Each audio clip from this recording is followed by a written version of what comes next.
how about some victuals? Not now, Jethro. I'm on urgent doctor business. Hey, but I ain't had nothing to eat since breakfast. Pretty near 2 hours ago. Hey! Look, Betty, I'm learning Bessie to take care of babies. Good, good. Babies? Whose babies? Ain't that cute? Yeah, honey, but I ain't got no time now. Mr. Drysdale's sick of bed. I gotta take him some flu serum.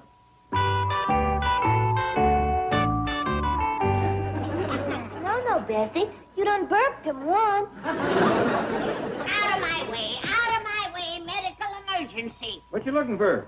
My flu serum. Mr. Drysdale's come down with a bad case. I didn't know you had a flu serum. Of course, I just run off a new batch last Friday. You talking about your corn squeezins? I'm talking about the greatest all-purpose miracle medicine ever developed. Possum Ridge penicillin. Also known as white lightning. Folks call it lightning because it gets into the bloodstream twice as fast. Now, I had a jug here. Now, where is it? Well, I never go near the stuff. Unless I want to strip paint or blow stumps. Fine thing. A lifetime of medical research down the drain. Yeah, it's dandy for unclogging drains, too. I ain't got time to stand here arguing medicine with a layman. I gotta get my flu serum over to Mr. Drysdale. He's burning up with a bad fever. Well, if he drinks that stuff, he'll bust into flame. I'll get a jug from my root cellar. Doctor tries to serve humanity and all. And put that jug down.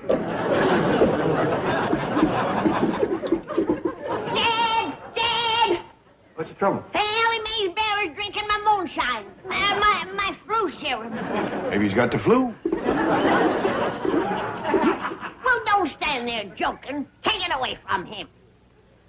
You're the one that's joking. Well, what am I going to do? Well, you might start making him a pot of black coffee. He just finished that whole jug. He fell down. I think it knocked him down. Shame on you, Fairchild. Now you're going to get a whooping. Now, this is going to hurt me worse than it does you. You can bet on that. Well, you've got to be cured of bad habits.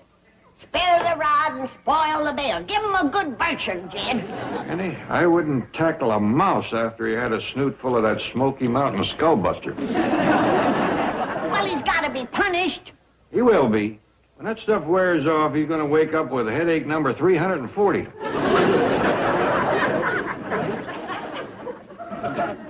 Look, Jed, he's leaving.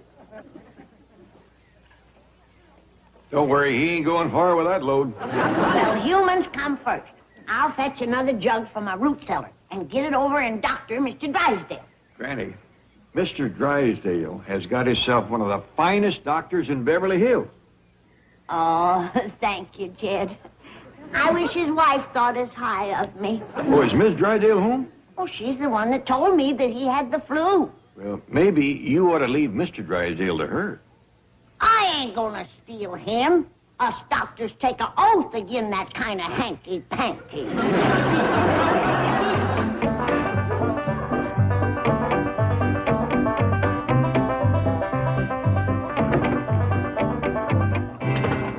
I spoke with Dr. Clampett. Yes? He has the lab reports back. And? He says that what Mr. Drysdale has is just plain, old-fashioned, common, ordinary flu. How like you, Milton. Everybody else in Beverly Hills has the latest thing, Hong Kong flu. But you have to have common, ordinary flu. He never misses an opportunity to embarrass me in front of my friends. Margaret, I have a fever of 102. Mr. Van Ratzenhoff has the Hong Kong strain, and he has a fever of 104. But you never rise above the ordinary. How can I face my bridge club and be snubbed by Mrs. Van Ratzenhoff? I'll just have to stay home. Oh, please, not that. What'd you say? Margaret, believe me, I didn't get this flu on purpose. You probably got it from associating with those dreadful hillbillies. If it's common, they've got it.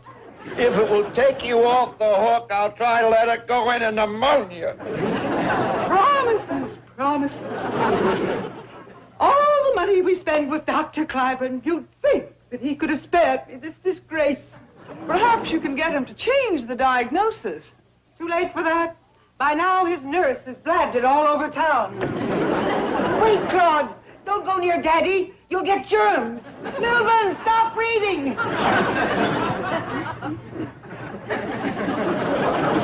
Mrs. Joyce! Quick, Miss Hathaway, take Claude. It would be just like Milburn to give him some of his bourgeois germs. He's never loved Claude as a father should. Too late for pretense, Milburn. It's just common flu, and by now everybody has heard about it. Claude and I will be in our room, under sedation. Speaking of sedation, Chief, Dr. Cliburn says you should take something to make you sleep. Oh, yeah, there's a bottle in the drawer. Would you like me to stay here and look after you? No, you better get down to the bank. With both of us gone, those goof-off employees will stretch their lunch break to a half hour. Hey, you put a stopwatch on them. Flog the first offender. And hit him where it'll show. Congratulations, Chief. You're on the mend. Yes, who is it? It's the doctor.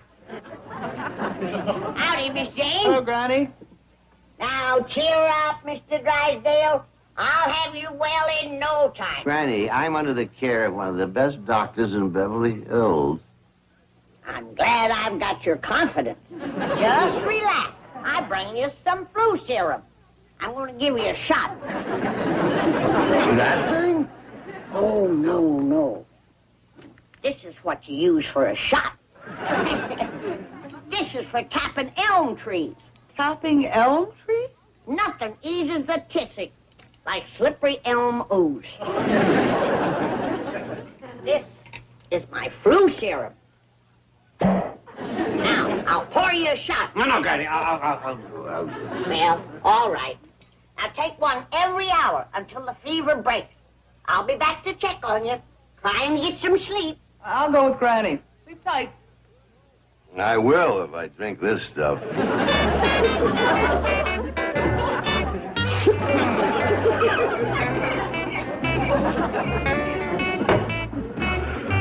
Oh, what a day. What else can happen?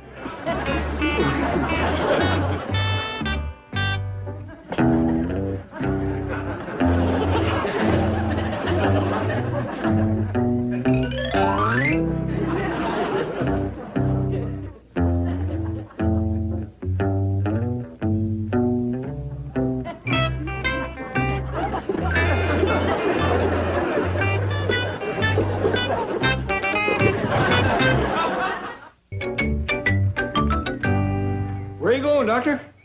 Back to check on Mr. Drysdale. Oh, Jeff, have you ever had Hong Kong strain? Not that I know of. What is it? Oh, you get it from lifting something heavy. Jeff, whilst I'm gone, set up my still. My medical laboratory. I best run off a new batch of my flu serum. I thought you had some in the root cellar. I've only got 2 jugs of the vintage stuff left. It's been aging since Friday. 2 jugs will do you. There's a flu epidemic, and I gotta arrest it. If the police get downwind of your mash cooking, there'd be more than an epidemic arrested. I'm doing medical research. The police didn't bother Louis Pasteur when he was cooking his serum. Now he's got his picture in the hospital. You keep on, and he's going to have yours in the post office. How's victuals coming? There's a turkey and a ham in the oven, and roasting ears on the stove. Good. Oh, Jethro's putting them on the table. Jethro? Uh-oh. I was afraid of that.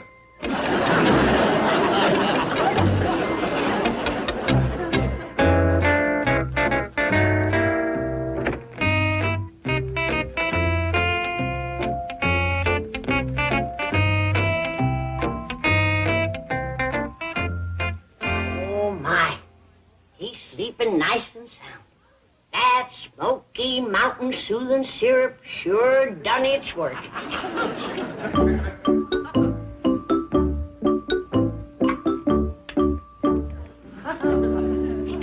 blue jug.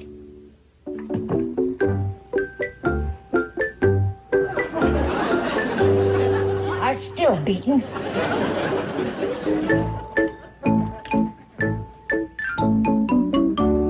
His tongue ain't charred. Eyeballs ain't spinning. His joints ain't locked. No side effects at all. That sure was a good batch. Well, his system must have needed it. Still has a touch of fever. I best refill his prescription.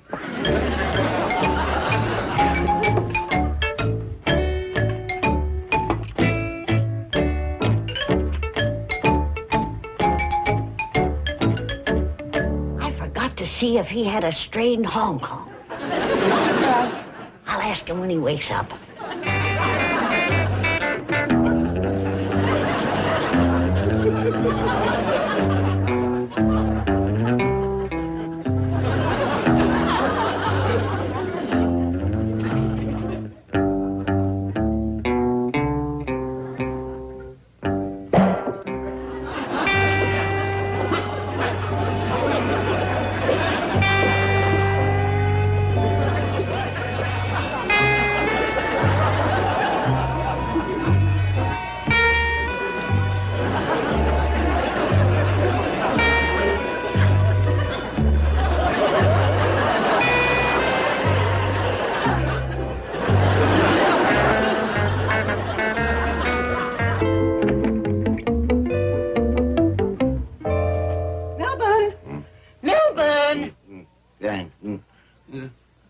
Margaret, I was sound asleep. How like you, Milburn. You sleep while I suffer. Suffer? Your common flu has made me a social outcast. Has your fever gone up? Do you feel any worse? No. You're not trying. Were you in here wearing a black fur coat? Of course not. Well, I thought I saw something big and furry standing beside my bed. Milburn, maybe your fever has gone up. Maybe you're delirious. It seemed to be snorting, slurping, growling. Yes, yes. And then it kind of floated across the room. Milburn, how wonderful. You're sicker than even I dared hope. I'll call Dr. Cliburn and demand a retraction. I'll get him to issue a new diagnosis. Maybe he'll even put you on the critical list. That'll show Mrs. Van Ranserhoff that there's no common flu in my family.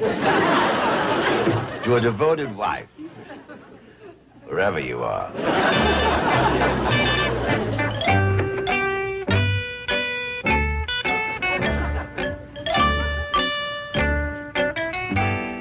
Sleeping like a log, thanks to medical science.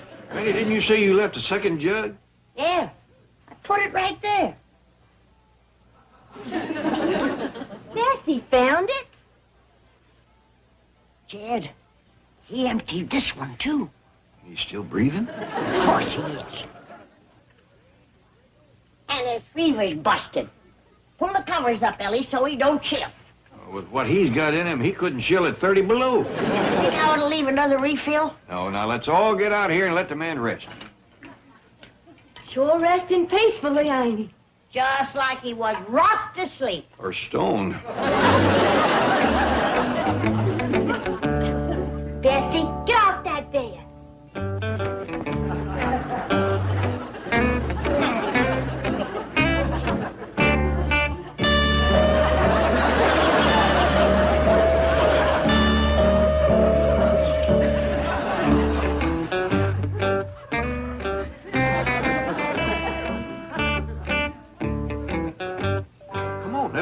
Well, you reckon we ought to stay and see he don't get out of bed? After 2 jugs of Possum Ridge Paralyzer, the only thing that can get him out of bed is an earthquake.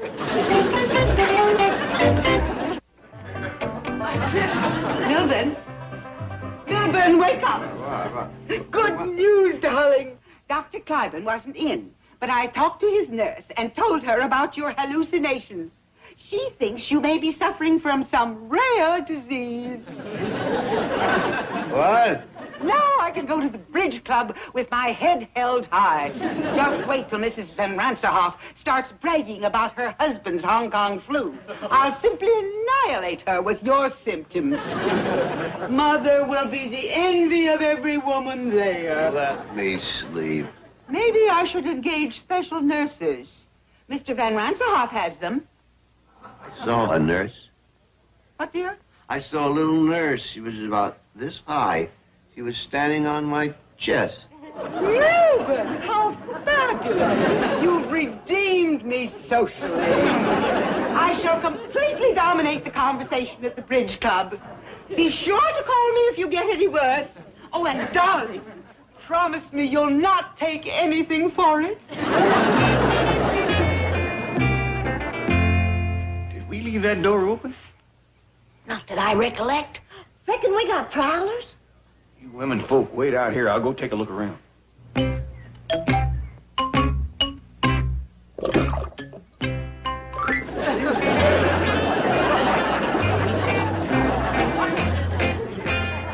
Take a look, Granny. We got a prowler. I'm afraid so. Did he get much? About a half a gallon.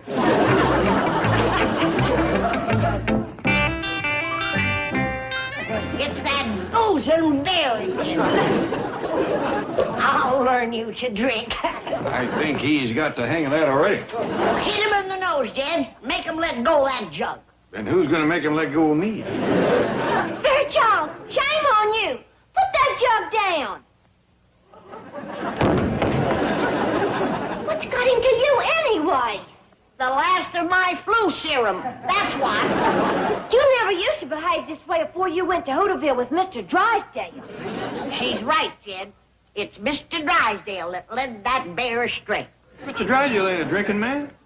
2 jugs in 2 hours don't exactly make him a teetotaler. I thought you'd give him that for his flu, Doctor. When you take it by the dose, you're a patient. When you take it by the jug, you're a drunk. Fairchild won't get no more, Granny. I'll have Betsy watch. It's too late. The whole town will come down with flu. There's a bear and a banker that won't.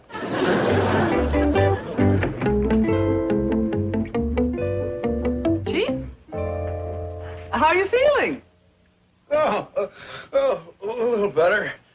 How are things at the bank? Oh, just fine. The employees sent you a potted plant. Oh, there you see. I'm a strict disciplinarian, but they love me for it. Hey, that's poison oak. Throw it out. Throw it out. That's the thanks I get for pampering them. Chief, Ellie's bear is climbing this tree. Quick, close that door and draw the drapes. That rotten bear. He's been drinking again. Drinking? Yes, every time he gets a snootful, he comes looking for me. He's one of those sentimental drunks. What does he drink? Granny's White Lightning. He got hooked on it when we drove to Hooterville. That's how I caught this lousy flu. Sleeping on the ground every night. Why didn't you check into a motel? With a drunken bear? Where did he get the stuff? Jethro put 12 jugs on the old truck for fuel. He dressed up the bear to look like a hippie so he wouldn't attract attention. What a nightmare. What? You mean I'm under arrest? That's right. What for? What are the charges? For a starter, hauling moonshine. Now, look, Sheriff, you've got it all wrong. I just use this stuff to run the truck on. You mean you used the truck to run this stuff on? Keep your voice down and put that corn whiskey away. If he wakes up and sees that jug, he'll go for it. You mean you let that bear drink? Try and stop him. He's sleeping one off now, and when he wakes up with a hangover, ooh, he's mean. I had to spend the night in the same cell with that hairy lush. Now, Mrs. Van Ranserhoff, you can see for yourself. My husband is suffering from a rare and exotic disease. Nothing so plebeian as the Hong Kong flu. Silver, tell Mrs. Van Ranserhoff your marvelous hallucinations about the large, furry creature and the tiny little nurse that stood on your chest. But these be his marvelous hallucinations. Melbourne, what What is the meaning of this? Where did these creatures come from? They come from our house. Shoo! Get out of here! And I'd appreciate it if you'd make your husband stop luring them over here to his drunken parties. Well, and who are you? I am Mr. Drysdale's doctor. She's not my husband's doctor. She's our next door neighbor. Mrs. Drysdale! Get out of my house, you peasant! I'll be glad to. And I'm going with you. I want to hear more about your next-door neighbors. It'll make meaty talk at the bridge club. His problem is drinking. Her problem is poison oak.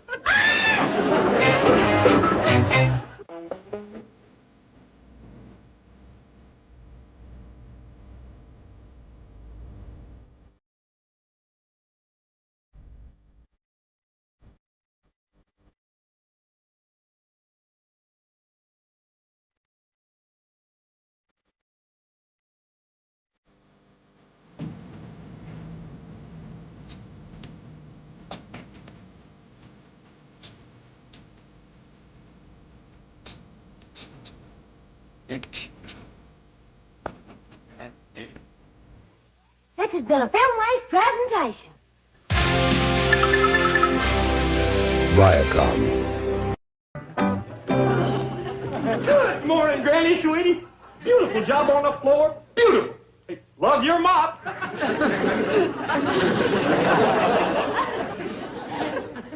Love my mop, do you? Oh, it's a smash, baby. Would you like to push it a while? Oh, I'd love to, but I'm running late. Probably got an office full of clients waiting on me. Clients? Well, yeah. Didn't Uncle Jed tell you? I'm a big Hollywood agent now. What they call a flesh peddler. Flesh peddler?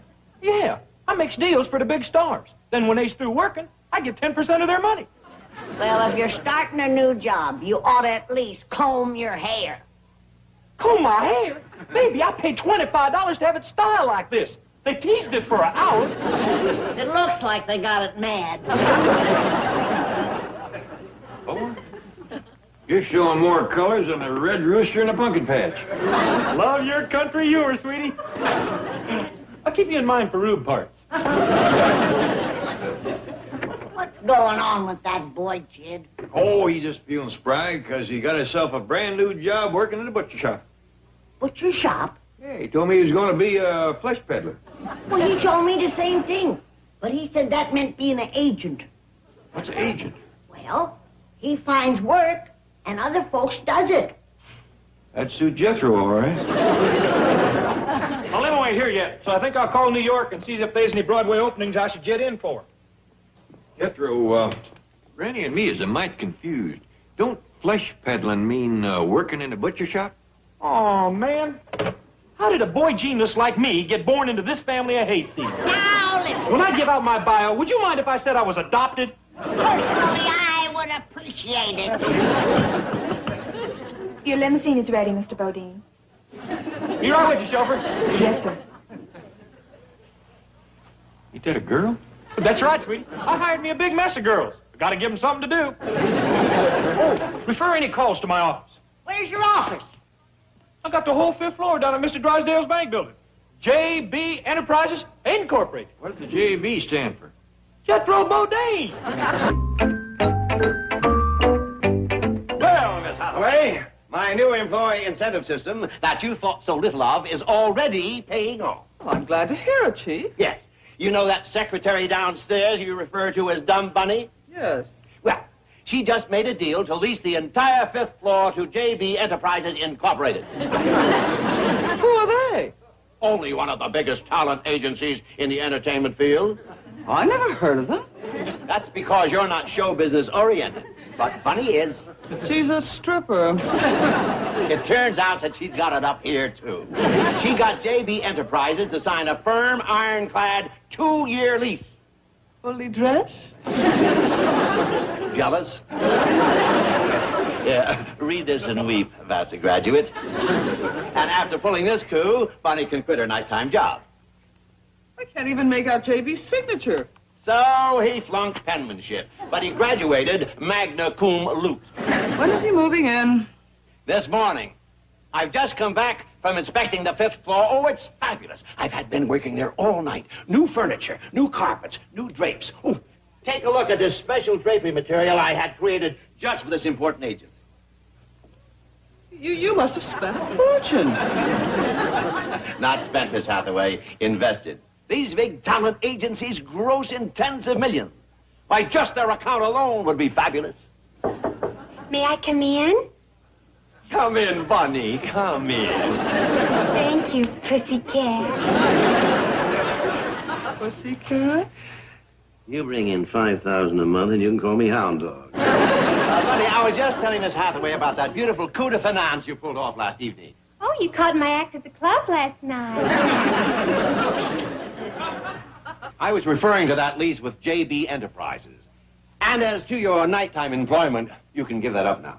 Oh, gee, I don't want to get out of show business. Oh, you're never out of it, dear. I've seen you walk from your desk to the water cooler. Isn't it sweet the way the tellers whistle and stomp their feet? Just darling. I found a note on my desk that you wanted to see me. Oh, yes, of course. I just wanted to give you this as a little token of my appreciation. Open it. Shouldn't have been so sweet.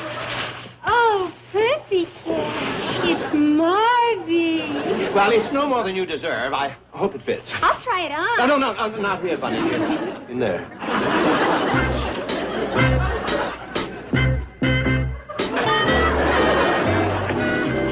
You're right, Chief. She's got it up here. Up that walk. Why don't you take one back to your desk and do something earth-shaking like getting your notebook? When can I meet the fabulous JB? When I do. He's coming by this morning so that I can personally escort him to his new office. Good morning, Miss Jane, sweetie. Howdy, Mr. Drysdale, baby. Hello, Jethro. How you like my Nero jacket? Oh, very sharp. Well, it's just fabulous. Why don't you go down and show it to the girls in the secretarial pool? First, you and me got to get together. Oh, not this morning, Jethro. I'm very busy. Miss Hathaway, I have some dictation. Right. I'll see you later, Jethro. But Mr. Drysdale, honey. Some other time, I'm expecting a very important man. Go down to the vault and watch them count pennies. Take a memo to all employees. Mr. Drysdale lover, I'm supposed to see you. And I'm supposed to see somebody else. Well, that's life. Drop by tomorrow. Hey, I can't wait till tomorrow. All right. Just sit in Miss Hathaway's office. I'll get you as quick as I can. Of all mornings for that idiot to bug me. Now, where was I? Memo to all employees. Oh, yes. Subject. How do I look? Mr. Drysdale. Sit down and be quiet. Oh, you look great. Say, would you do me a favor? Anything for you, Pussycat. Look, there's a big kid outside. Now, take him down to the candy store, get him some lollipops and jawbreakers. Right. Hi, buddy, baby. JB! Let's see. Subject of memo. Employee incentive system. So far... What did she call Jethro? Sounded like JB. No, it couldn't be. JB. That's me. See you later, Mr. Drysdale. Bunny's going to take me up to the 5th floor and show me my new offices. Steady. Miss Hathaway, there are some nitroglycerin tablets in my desk drawer. Get them quickly. Chief, I didn't know you had a heart condition. I haven't. Take the nitroglycerin up to the 5th floor, give it to Bunny, and push her out the window.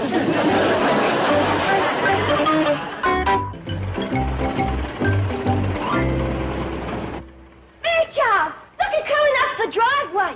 It's Cousin Roy from back home. Howdy, Cousin Roy. Howdy, Ellie Mae. Don't be scared of Fairchild. I'll tell him we's all friends. Well, doggy, this is Cousin Roy. Little Roy Hall, Chief. Howdy, Granny. Mr. Clampett. Come in, come in. I'm sort of worried about that big old bear. Oh, he won't bite you. He's downright affectionate. Yeah, that's what I'm worried about. Why didn't you let us know you was coming, Roy? I'd have had company victuals ready. Well, I ain't aiming to put my feet under the table, Granny. I just stopped by to say howdy. Why, ain't you going to be in town for a spell, Roy? More than likely, but I don't want to be no bother. Oh, we're proud to have you. Don't forget to fetch in his fiddle and his banjo and his guitar. Granny, don't go asking Roy to play music right off. We ain't even past the time of day yet. Oh, you're right, kid. I'm sorry. When did you leave Bug Tussle, Roy? Early Monday morning, Granny. That's a good time of day. And now that we've passed it, let's hear some music.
You call real dancing music. Sure enough, what? Let's go on with some more music. Granny, let Roy get settled in first. Well, I don't mind, Mr. Clampett. I got to rehearse some numbers for my record album.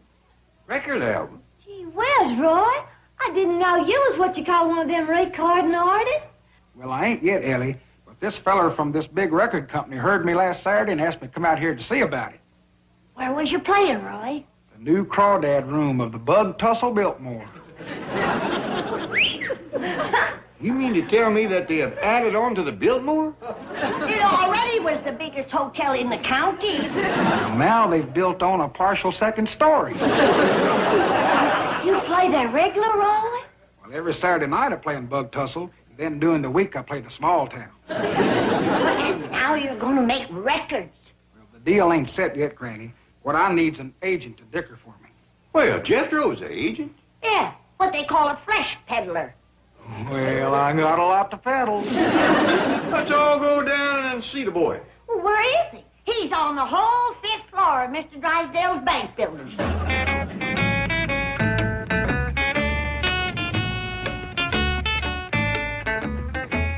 Well, doggies, would you look at that?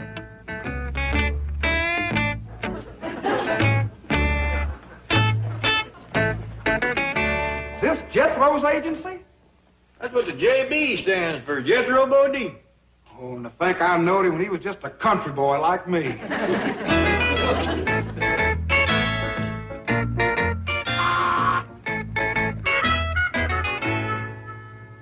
You rang, JP? Yeah, Bunny, honey. Is there any big stars waiting to see me? Not yet, JP. Any big-name producers or directors? No, JP. Yeah. Okay. Don't let nobody in to see me unless they's got a big name, like Elizabeth Taylor or Sir Laurence Olivier, huh? Right, JP. Who are all these folks? I reckon there's some of the stars that works for Jethro. Well, I don't see no big uns like Buck Jones and Pearl White. Well, there's some famous ones here. I bet Jethro won't want to mess with me. Oh, howdy, ma'am. Are you one of Jethro's famous stars? Not yet. I'm working as receptionist till he signs me to $1 million deal. Boy's a star maker. Let's go in and see him. Wait a minute. JB only sees people with big names like Elizabeth Taylor and Sir Laurence Olivier. I reckon that lets us out. His name's Roy. Mine's Jed. Granny. Ellie. Ain't one really big name in the bunch. That's too bad. Well, my full name is Ellie Mae Margaret. That's a big one. I'll tell him. Excuse me, JB. Some people to see you. Any big names? Just one. Ellie Mae Margaret. The others are Jed, Roy, and Granny. Them's my folks. I can't let them hicks and hayseeds clutter up my office. Brush them off for me. I haven't got a whisk broom. I'm talking about the Hollywood brush off. Oh, let them in. I'll show you how it's done. JB will see you now. All of it? Yeah. Sweethearts, lovers, baby dolls. This is a real great thrill. You are one of my favorite all-time families. I just love you.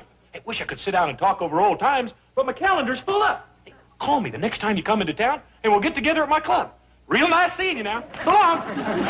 Jethro, I know you're busy, but Roy here needs an agent. All right, sweetie. I didn't see you there. Just love your act. Call the Morris office. Tell him I recommended you. Well, I figured you'd be too big for me. Yeah, that's a picture, sweetie. Just ain't got room for you in my stable. He ain't gonna sleep in no stable. He's got a room at our house. Well, I just love your wit, Granny, baby. Crude, but colorful. Well, ain't got no more time for this here small talk. I can't keep the whole entertainment industry waiting. Time is money to us theatrical geniuses. Come on, come on. You're getting too big for your britches, Mr. Theatrical Genius. You're headed for a fall. That's what they said about Flo Ziegfeld, but she showed him. Gotta admit, Granny, the boy knows his show business.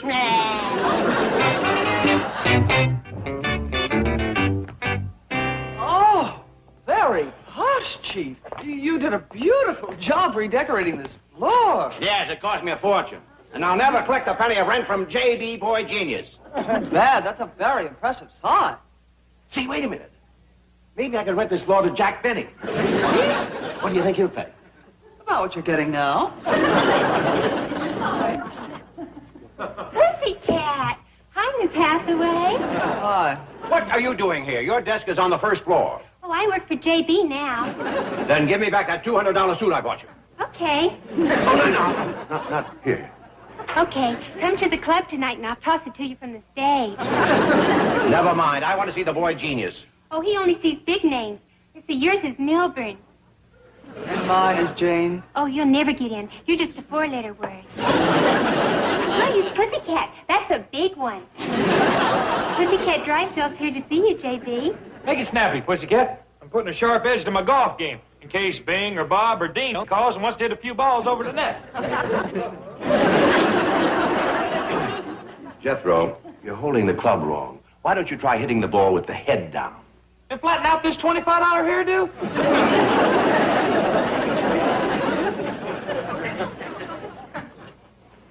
Jethro, you don't want to be a theatrical agent. Why don't you go back to being a brain surgeon or a streetcar conductor? Are you kidding? Did you ever see a streetcar conductor dressed this sharp? The best he can wear is shiny blue serge and a nickel squirter. Well, brain surgeons dress very nicely. Yeah. Can a brain surgeon call Sophie Loren in Rome and wrap up a big picture deal? Can you? Get me Sophie Loren in Rome. Right, J.B. Jethro, you're spending money like water. Oh, I ain't. I just signed for everything. But eventually all those bills will have to be paid for. Pussycat, sweetheart, I'm going to be rolling in money. Looky here, and I'll show you just what one deal can net me. Now, let's say that I get Sophie $1 million for her next picture. $1 million. That's 1, comma, not, comma, not, dot, and 2 more knots. Thanks. Oh. Now I get 10% of that, so I puts the 10 under the million and ciphers it. Not times not is not. And 1 times not. 1 times 1. I done made myself $10 million. Jethro, your client gets $1 million and you get $10 million? Pussycat, that's what makes this such a great business. Ready on your call to Sophia Loren in Rome. Good thing I learned how to talk Italian. I'll speak to her in her native language. Hey, you bambino. That's a you there? That's a Mia here. You want to make a moon pitch? That's Italian for moon pitch. Hello? Hello? Hello? That's the trouble with these overseas calls. The cable's always breaking. Jethro, have you got any real clients at all? I was offered Cousin Roy Halsey. I've heard him. He's great. Take my advice, sweetheart. Stay out of show business. Stick to wrapping them quarters. You don't think Roy has any talent? He's country, baby. He's strictly for bug tussle. I'm the jet set agent. New York, London, Rome, Paris. That's my bag.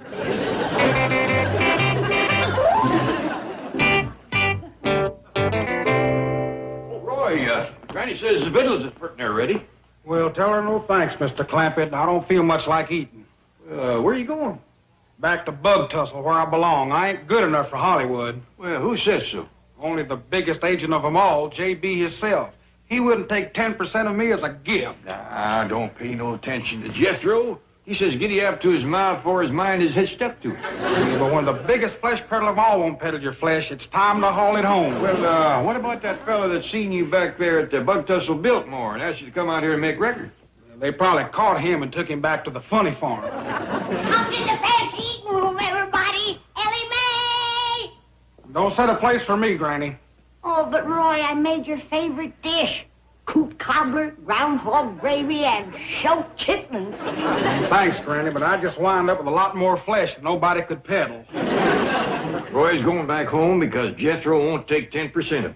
The only thing that boy's got 10% of is a brain. I'm sorry, Granny. My mind's made up. I done said goodbye to LMA. Might as well get started. Oh, but listen, Roy. No, Jethro's right. My speed is the Bug Tussle built. Built.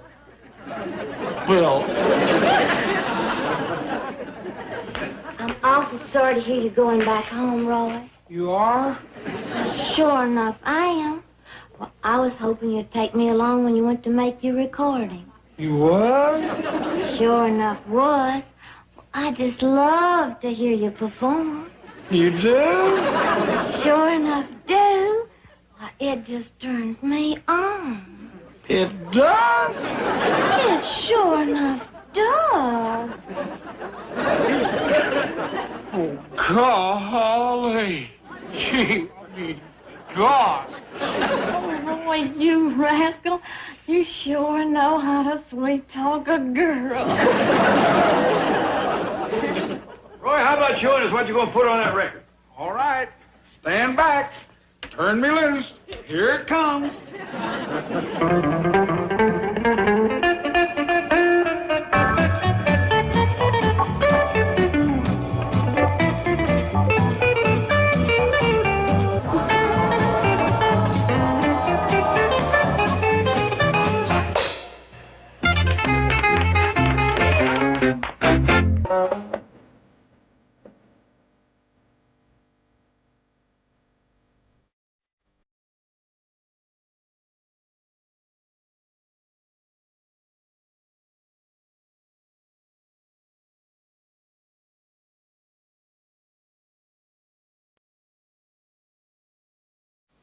I've got that.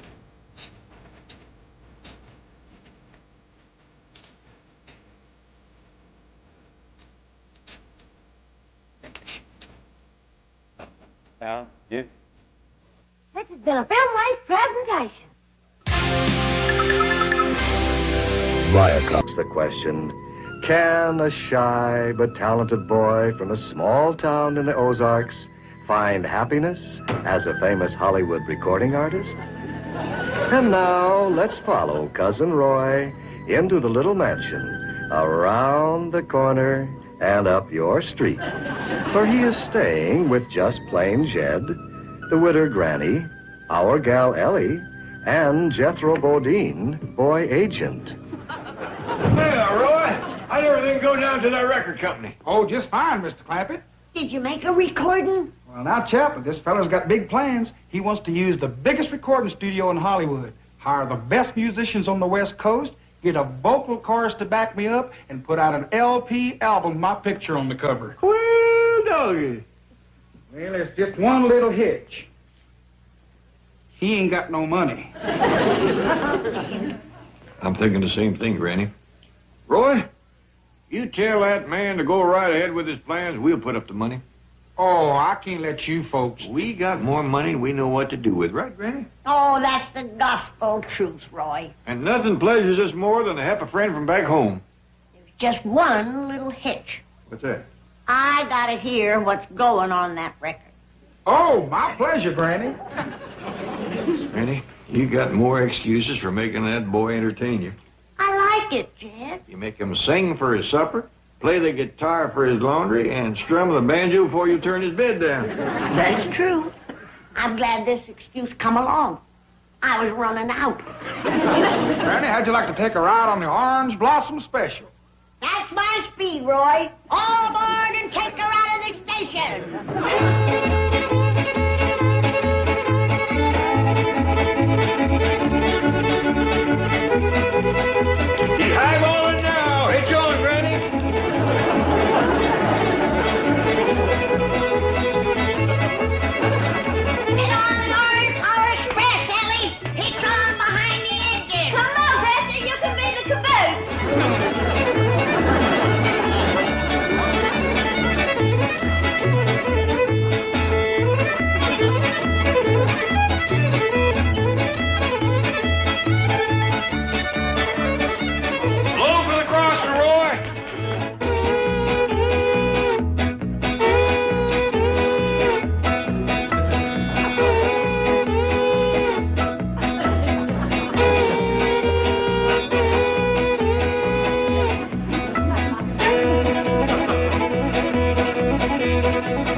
Jethro. That was a dandy train ride, Roy. That boy is a fiddling Casey Jones. Now, take us home on the Wabash Cannonball. 1 and 2. That's enough, Granny. Don't overdo it.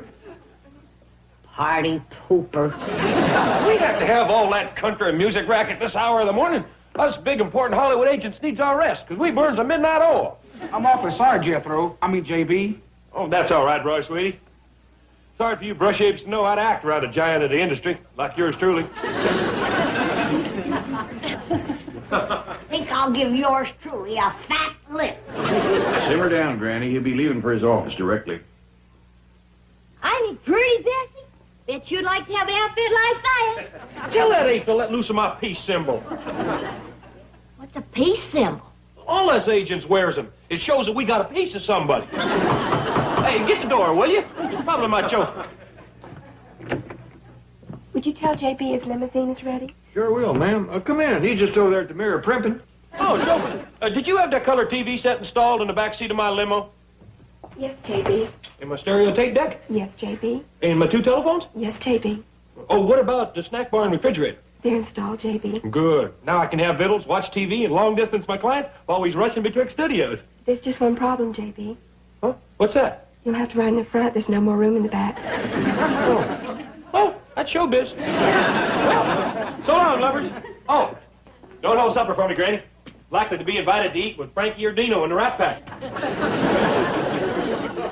Rat Pack? If there's free victuals in it, he'll eat with varmints. Well, Jethro, Yeah, Uncle Jed, sweetie. Cousin Roy is going to make a record album. And if you want to be his agent... Cool it, baby. You're talking to the president and chairman of the board of JB Enterprises Incorporated, one of the world's great talent agencies. Yeah, I know, but... I got the whole 5th floor down at Mr. Drysdale's bank building, just from Hollywood headquarters. Yeah, I know, but, Are you asking me to handle a fiddle-scraping hay shaker like Cousin Roy? well, I was thinking if he sells a lot of records... Sales? Loving Uncle, you can't give away the stuff that weed bender does. Granny and Ellie and me likes it a heap. Maybe other folks would, too. Did you hear that? Is he beautiful? Is this a beautiful man? Sweet, simple, out of touch, but beautiful. Jethro. Hey, I love you, Uncle Jed. When you do your own thing, you're beautiful. You chop a great log, you mend a fine shoe, you pound a groovy nail. And now you're talking show business, and that's my bag. I just wanted you to have the chance.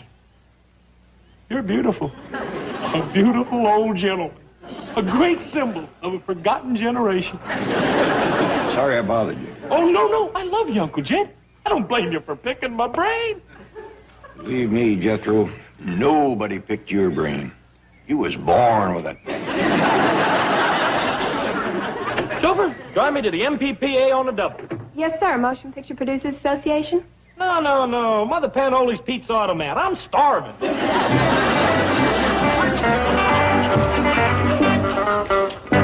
A pretty girl, do, like a melody. What's Molly doing here? Don't you remember Jethro hired her as his receptionist? Oh, yeah. Just like the strain, hi there, of a haunting refrain. I'm rehearsing, doo-doo-doo, and run around my brain. What brain? She and Jethro make a great pair. Between them, they have the IQ of a retarded mosquito. That's why a pretty girl is just like a pretty tune.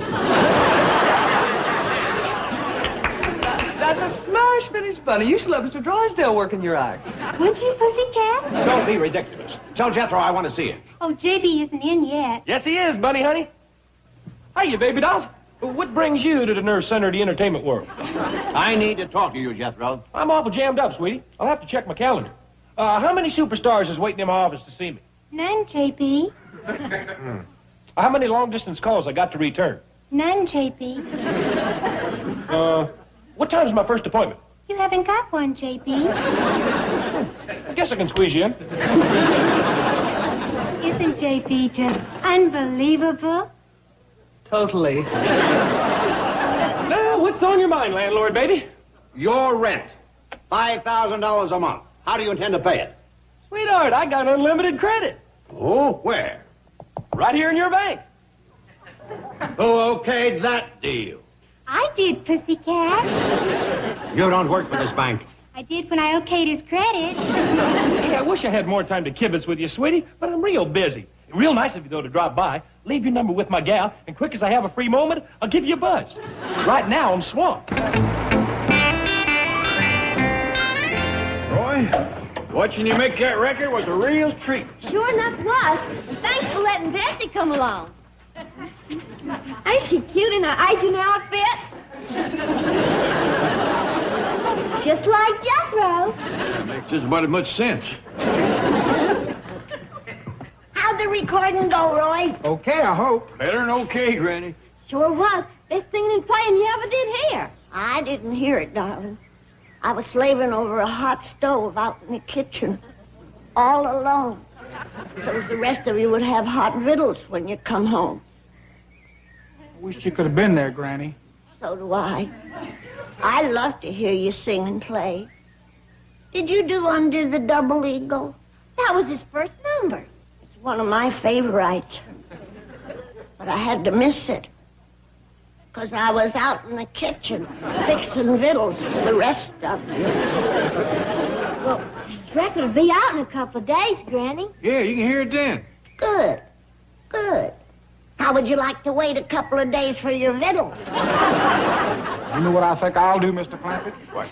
I think I'll play Under the Double Eagle right now. I appreciate that, Roy. I'm as hungry as you are. Did you hear that, Ellie?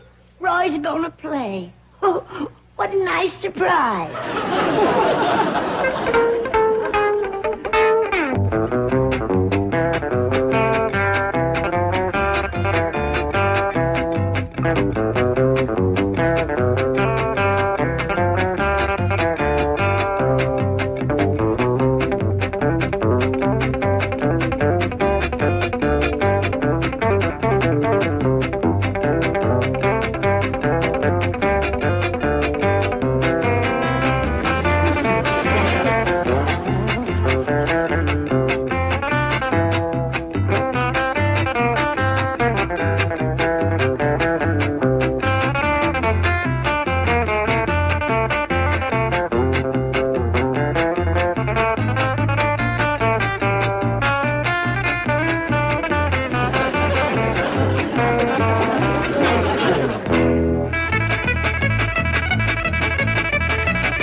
Hathaway, we've got one chance to save me from financial ruin, and that is to get Jed Clampett to back Jethro with his $80 million. Don't you think that's a rather remote possibility? Not if you cooperate. I'm going to tell Uncle Sugar that his nephew is on a road to success as one of Hollywood's bright young agents. How do I cooperate? By avoiding the truth at all costs. You know, Chief, you have done some underhanded, devious, unscrupulous things. But this tops them all. This is no time for flattery. We have a job to do. Miss Jane, Mr. Drydale, come in, come in. Thank you. We just finished company victuals, but I'm sure Granny could dish you up a mess of dandelion greens and goat tripe. Oh, it sounds delicious, Mr. Clampett, but we're in a hurry. We just stopped by to tell you how proud we are of Jethro. Oh, he's doing all right, is he? With your financial backing, he's on his way to becoming the boy wonder of Hollywood. What was that again? The boy wonder of Hollywood. Before that. On his way to becoming? Ahead of that. Let's see, what did I say? With your financial backing. I didn't ask you. Yeah, that's the part I'm talking about. I believe I'll pass on that. But he's your nephew. You're his Uncle Sugar, Uncle Jed. Blood is thicker than water. Yeah, that's why I didn't care for the way he turned down Cousin Roy. I think I'll just let Jethro make it on his own. You mean you haven't heard the news? What news? Jethro's had a change of heart. He has seen the light. He can't wait to handle Cousin Roy. Well, good. You think he can help Roy? Help him? Oh, did you hear that question, Miss Hathaway? Yes. Then now I can't wait to hear the answer. Mr. Clampett, with your financial backing, Jethro will make Cousin Roy the biggest thing in show business. Well, I'm right anxious to help Roy. Fine. Have him in Jethro's office in 30 minutes and we'll set the deal. See you at JB Enterprises. Chief, Jethro turned Roy down cold. How do you intend to change his mind? I'm not worried. You'll come up with something. Me? Well, what makes you think I'll do it? Because you're inventive, you're clever, and if you don't, you're fired. I'll go to work on it. How's that, JB? Oh, good, good. But just don't mess my $25 hand-teased hairdo. Excuse me, JB. Miss Hathaway told me to give you this. What's she doing here? I thought she was your chauffeur. Oh, I done promoted her from chauffeur to gopher. Gopher? All us big Hollywood personalities has got gophers. If I want a sandwich or a cigar or something, I lets her go for it. That's cute. Is a gopher better than a receptionist? It don't matter, Bunny, honey. I'm promoting both of you to vice presidents anyway. Well, JB. Funny? Perhaps you should give JB his eviction notice. Oh, I almost forgot. What's an eviction notice? I don't know, but it looks Marvy.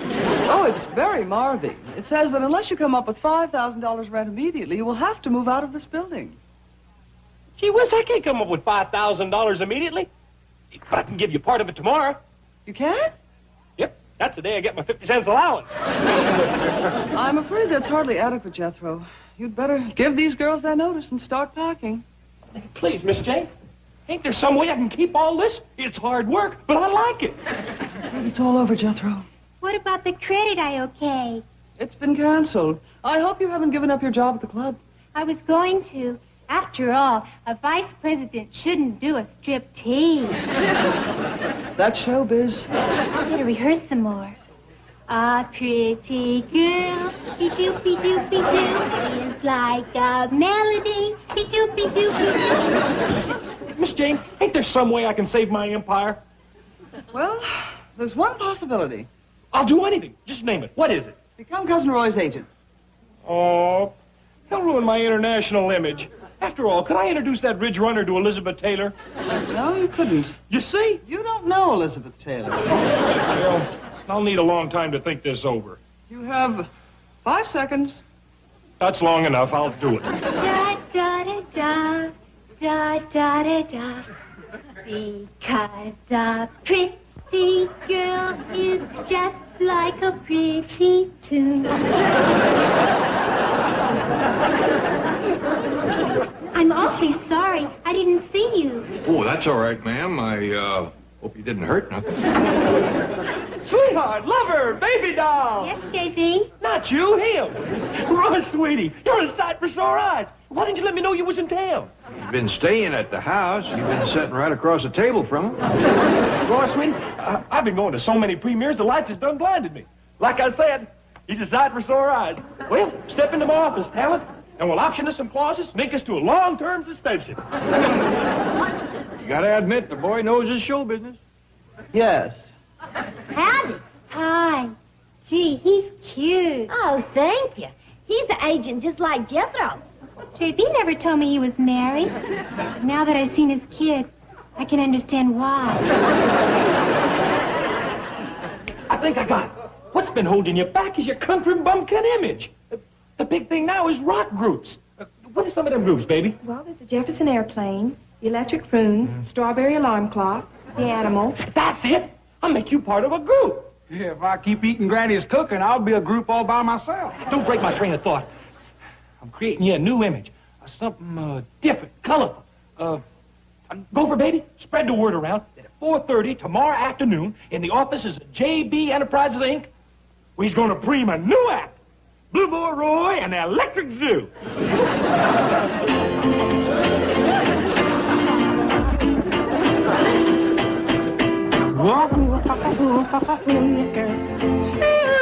I'm the great pretender,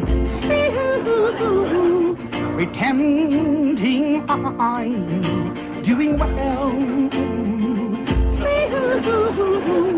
My need is such, I pretend too much. I'm lonely, but no one can tell. But real is this feeling, make believe. Too real when I feel what my heart can't conceal. Oh yes, I'm the great pretender, just laughing ho ho ho. And I just got a call from the record company. Roy's country music album is already a hit. It is? A smash all across the country. Oh, glad to hear it. You can quit this nonsense. But I'm not. You see, I'm wearing my heart like a crown, pretending that you're still around, still around.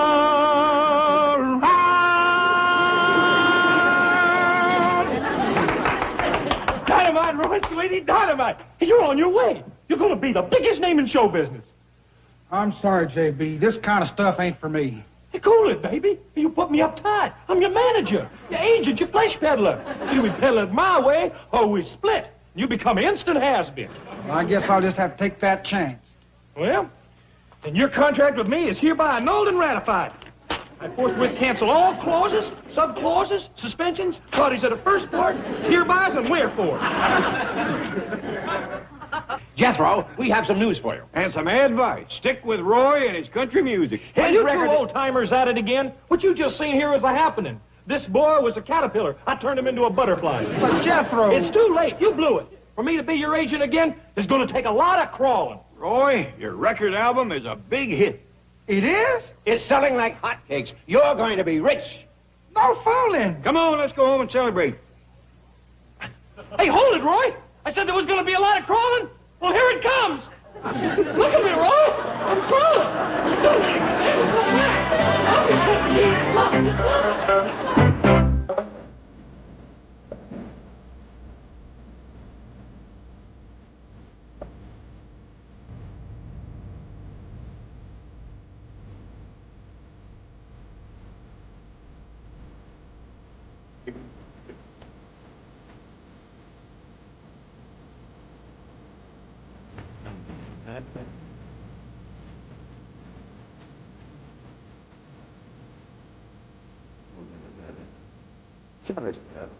Take your shoes off. Don't go back now, Jimmy. This has been a film-wise presentation. The ancient and venerable princess sitting hawk. Does she sit there all the time, day and night? Winter and summer, rain or shine, she keeps silent vigil over home. You think they would let her stay in a white house? It is on her land. On the contrary. Why, they have cannons to keep her out. Well, if that does not beat all.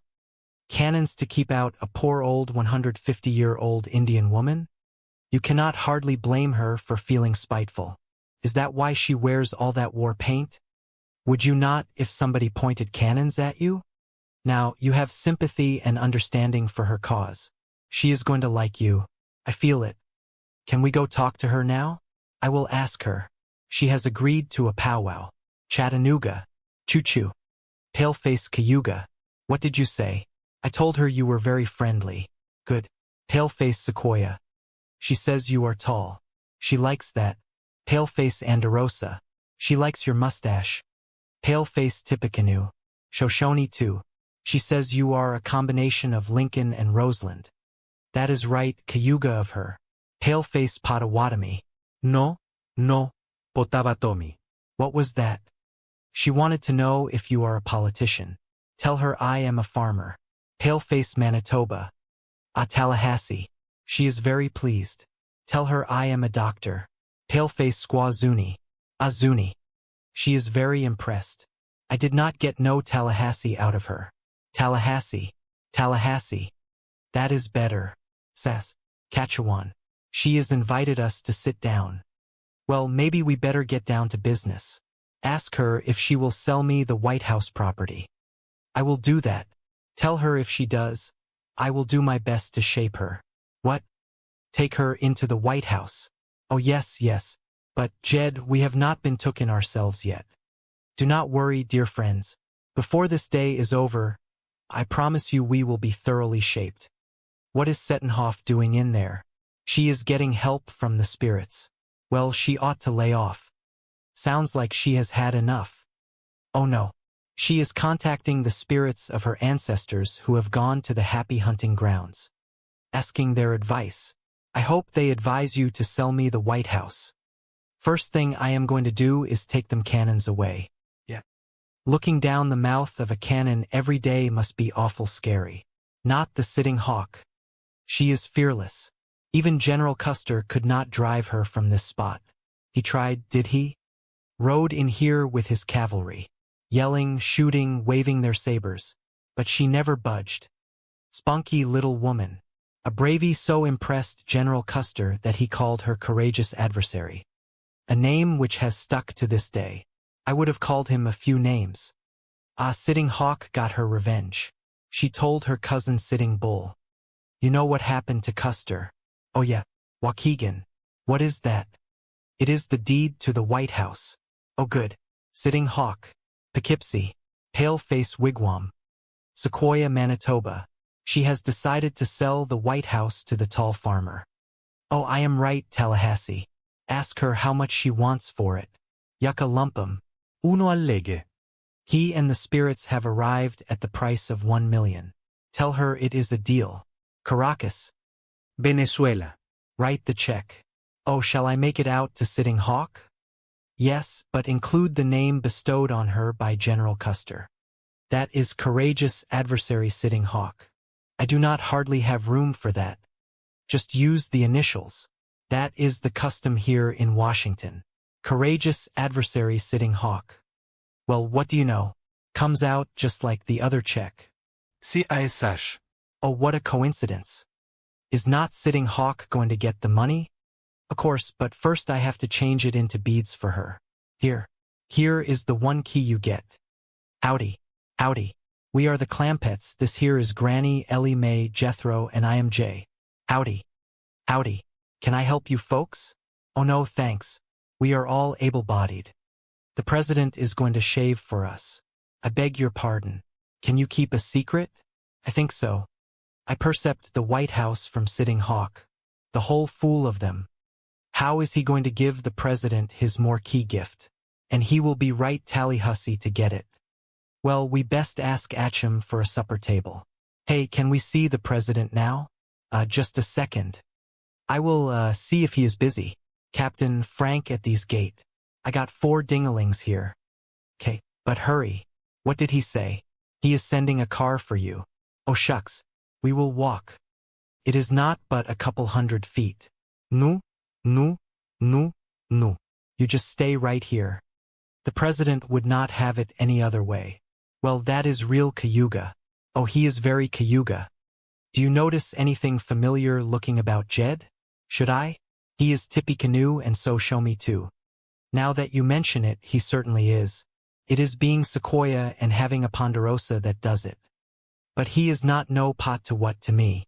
A car is here. Look at that big, fancy limousine. Yeah, we was not aiming to put on airs, but looks like the president will not have it any other way. He is going to get Chafford in style. Yeah, Chattanooga choo-choo. He talks it real good. Does he not? Come on, everybody. Black hat, black boots, black belt. Bad news for the bad guys. Walker, Texas Ranger. Weeknights at 6 on the Hallmark Channel. Let there be light. In ancient struggles, we must have our strength to destroy the world. Became eternal stories.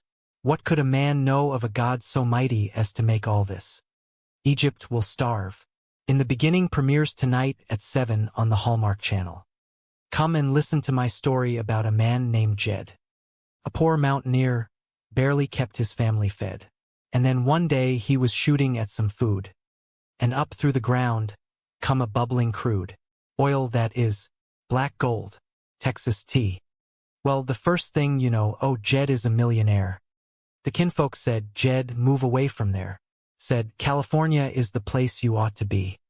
So they loaded up the truck in the north of Beverly Hills, that is, swimming pools, movie stars. The Beverly Hillbilly. You wanted to see me, Mr. Clampett? Yes, sir, Mr. Honest John. We had us a kind of a bad experience. Here, in my town, Washington, District of Columbia? Yes, sir. It happened right after I bought the White House from your Indian friend Sutton Hawk. Ah, yes. The last of the District of Columbia Indians. Noble woman. Why is not faulting her? It was when we took the deed over to give it to the president we run into the trouble. You tried to see the president without telling me? Oh, we did not want to bother you. We thought we would just drop in, hand him the Waukegan. What? Are you forgetting? Waukegan is Indian for deed. Ah, yes, of course. You gave it the pale-faced pronunciation. Confused me for a moment. But anyway, it was at the gate to the White House where things went wrong. I will say they did. Oh, I am terribly sorry, especially for your sake. Ellie Mae. No, I am Granny. I did it again. It is very confusing. You both look so young and radiant. Well, I do not feel young and radiant. When we tried to see the president, they took us to the Calabas. No. Well, come to think of it, it was not exactly a Calabas. It was more like a hospital. Well, anyway, it was something called a psycho ward. Do you know what that is? Never heard of it. That, my friends, is a place reserved for very important visitors like yourselves. Now that I recollect, they did think that we come from a foreign country. Yeah, a place called Paranoid. There was another country mentioned, too. That is right. They said from the way we looked and acted, we was either paranoics or schizophrenics. Yeah. A natural mistake. There are many of them here in Washington. Well, you would think that after Jed laid out $1 million to buy the White House for him, the president would see us. I will go to the White House right now and speak to the chief. Well, you tell him and his missus that we would like to be invited for victuals. You will be. Victuals and the gold room. Tell the president is missus not to go to no trouble. I will do that. I am sure the First Lady will be very relieved. First Lady? That is how we refer to the president as wife. Did you hear that, Granny? They call her the First Lady. Hold it. Now look, you have proven your efficiency, my good man. Do not press your luck. I may drop you to a B+. Just candy canes and bubble gum in your stocking. Beat it. Beat it? Cavil, one word from me and you will be guarding a government igloo in Iceland. I am going to count to 3. If you are not gone. Never mind. I think my pigeons have just flown in from the West Coast. Danny, big house the president has got. Nice big yard, too. Lots of room for critters. Reckon he has got a garden and chickens? Likely, I would bet. Well, here is all our stuff. Here you are, Mr. Taxi Driver. Thank you. Now, tell me, what time is the next public tour of the White House? 3 o'clock. Yeah, remember that. I am going to ask questions later. Tell the president I will be there. Mr. Schaefer. Honest, John. Well, bless my soul if it is not the Clampetts. What brings you to Washington, of all places? We are here to see the president. We want to talk to him about the smog problem. We are going to help him get rid of the stuff. What a coincidence. You just appointed me chairman of a very special committee for that purpose. I am ready to give him my money if I just knew how. Another coincidence. Just happens to be the function of my committee. Are you lying? I try to do my humble bit. Shall I make out the check to the president? As a matter of fact, the check should be made payable to my committee. What is that? Citizens Against Smog Horror. That is quite a lot to write. Just use the initials. Fine. Citizens Against Smog Horror. Now, shall I make it for the whole 95 million? No. That might be a bit hard to handle. What do you mean? Well, you see, other public-spirited citizens not as wealthy as you might be embarrassed and not contribute at all. Oh well, we do not want that to happen. I am glad you understand. Give him $5, Jed. Lots of folks got that much. On the other hand, let us not go too far the other way. A little friendly embarrassment never hurt anybody. How about starting with $1 million? Excellent. Just the right amount to get the ball rolling. That is 1, not, comma, not. Boy has got a great head for ciphers, is he not? He is a real knot head. Well, there you are, Mr. Honest John. I hope that primes the pump. Beautiful. The president will be delighted. Are you going to show it to him? At our afternoon meeting. What time is that again, my good man? 3 o'clock.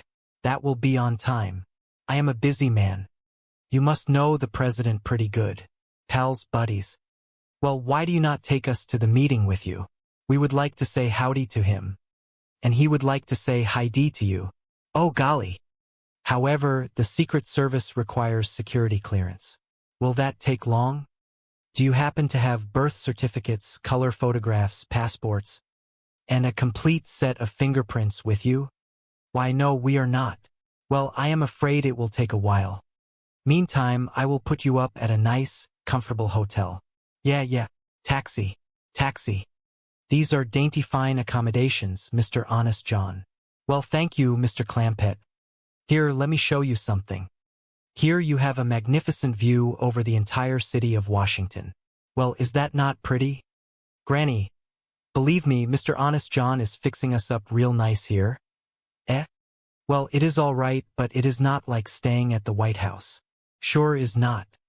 They have got a kitchen over there where a fellow can get a snack when he is hungry. Are we not going to get to stay at the White House at all? Ellie Mae, do not pay no attention to him, Mr. Honest John. He is acting awful pushy. Not at all.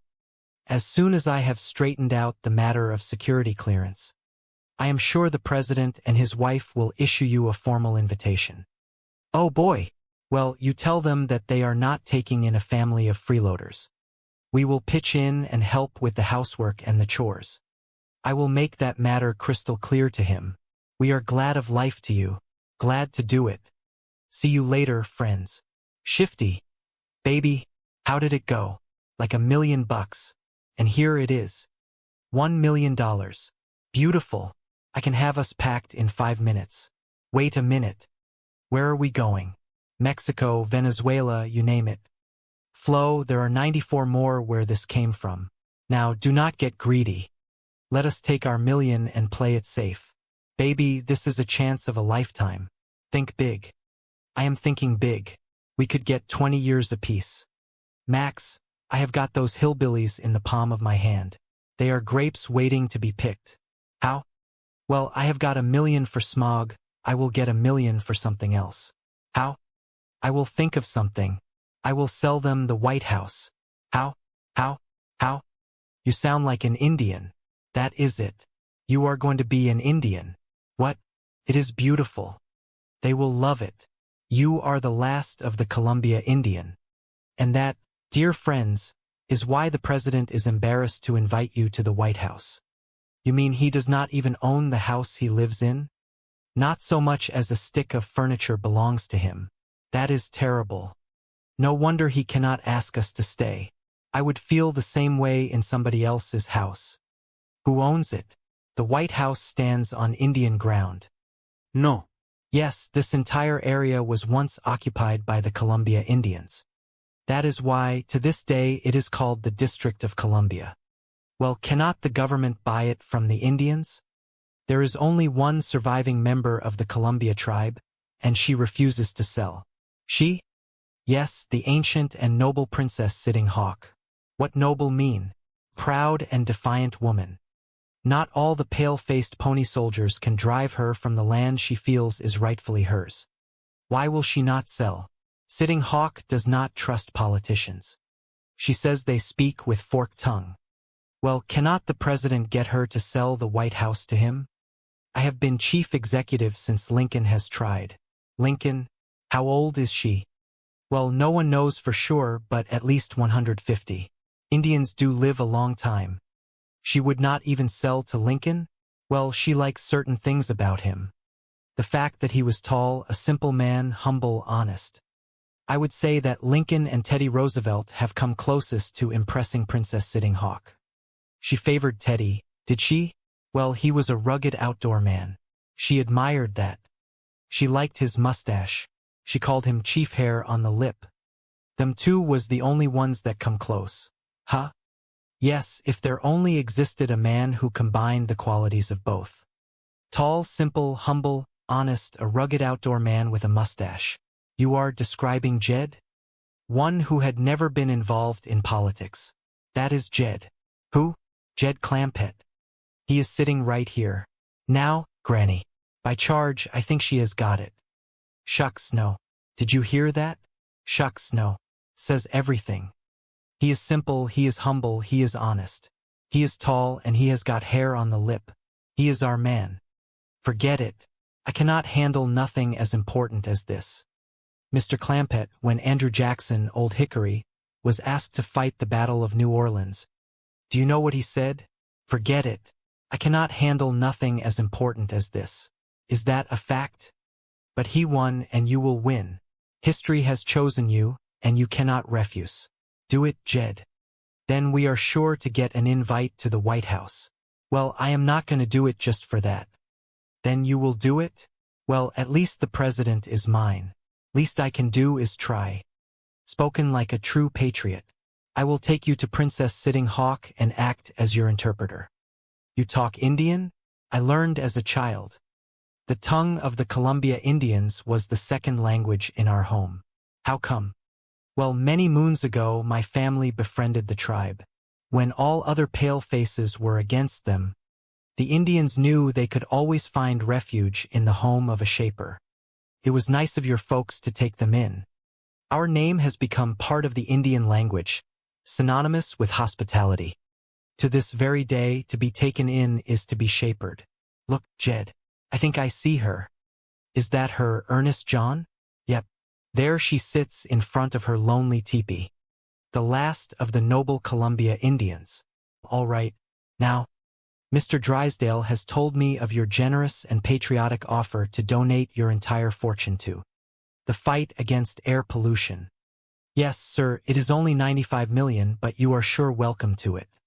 And we will bring it right to you right there in the White House. The whole family. This here is Granny, Mr. President. I will bring you some pickled pawpaws and some hand-slung chickens. Mr. President, this here is Ellie Knight. Would you like a nice little baby possum to play with? My nephew Jethro is not here to say howdy, but he is going to drive us all the way to Washington in his brand new invention, the electric car. No, no, no, do not come to Washington. We have got enough people like you here already. You public-spirited citizens, well, how do we get the money to you? Well, I am glad you asked me that. I want to make this point very clear. What is the point I want to make very clear? Leave your money in the bank. The Commerce Bank of Beverly Hills, where it will draw maximum interest, a compounded semi-annual. In the care of your wise and friendly banker, Melvin Drysdale. Well, naturally, we will do whatever you say, Mr. President. But the family is going to be awful disappointed. We was hoping to get away to Washington. Oh, no, no, do not try to get away. You will stay right there and do what the nice man in the white coat tells you. Goodbye. Goodbye. What did he say, Jan? He said he does not want us to come to Washington right now. Well, what are we supposed to do, pal? He says he is going to send a man in a white coat to tell us. Jethro, I just talked to the president, and we will not be driving to Washington in your electric car. Just as well, Uncle Jethro. I never found an extension cord long enough to get us there. Mr. Little, that was a magnificent performance. Thank you. Well, your impersonation of the president was absolutely incredible. Thank you. I hope to see you again sometime. Take good care of yourself. Mr. Drysdale, are you not forgetting something? Oh, what is that? My fee. Oh, yes, yes. How much is it? Well, ordinarily, I receive $7,500 for a performance. However, in this case, I will cut it in half. How is $3,750? $3,750 it is. 20, 40. Now, you owe me $2.50.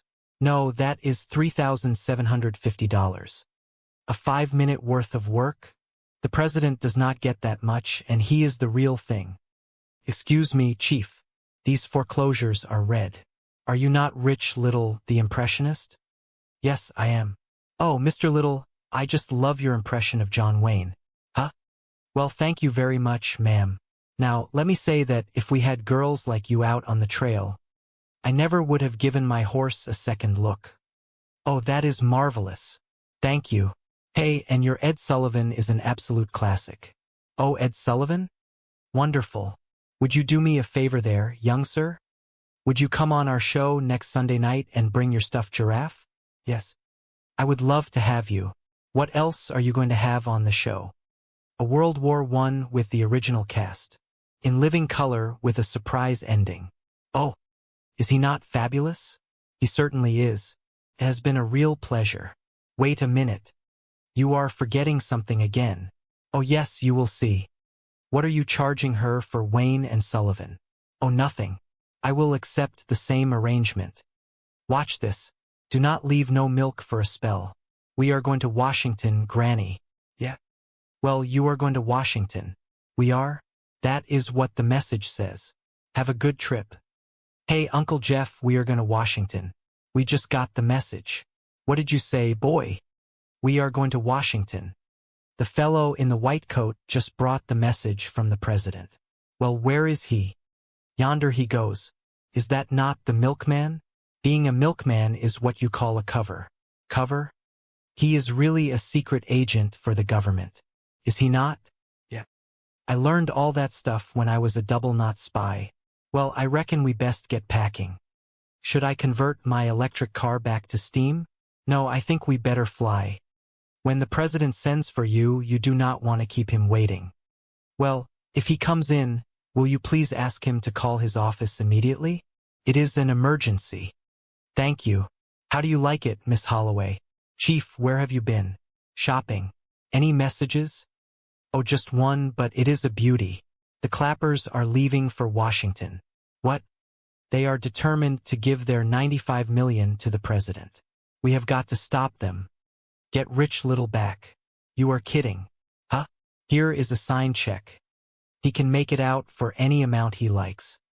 I will get up to the Clappers and delay them until he calls. I made it. They are still here. Clarence. Granny. Ellie Mae. Jethro. There is everybody. Oh, hello, Bessie.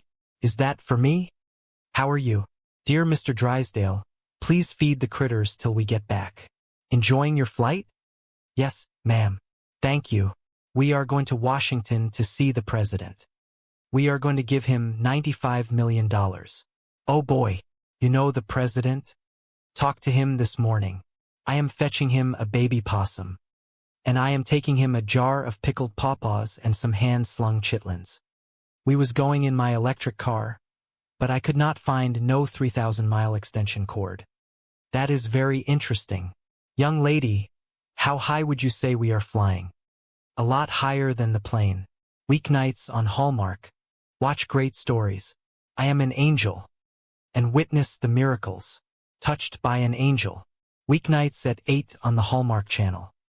Maxine's job is to keep families together. In just a few minutes, you will be one big happy family. Including her own. Mom, you have to stop. Stop what? I know you mean well, but you really have to let me grow up. I thought I did that already. Amy Brenneman and Time Daily in Judging Amy.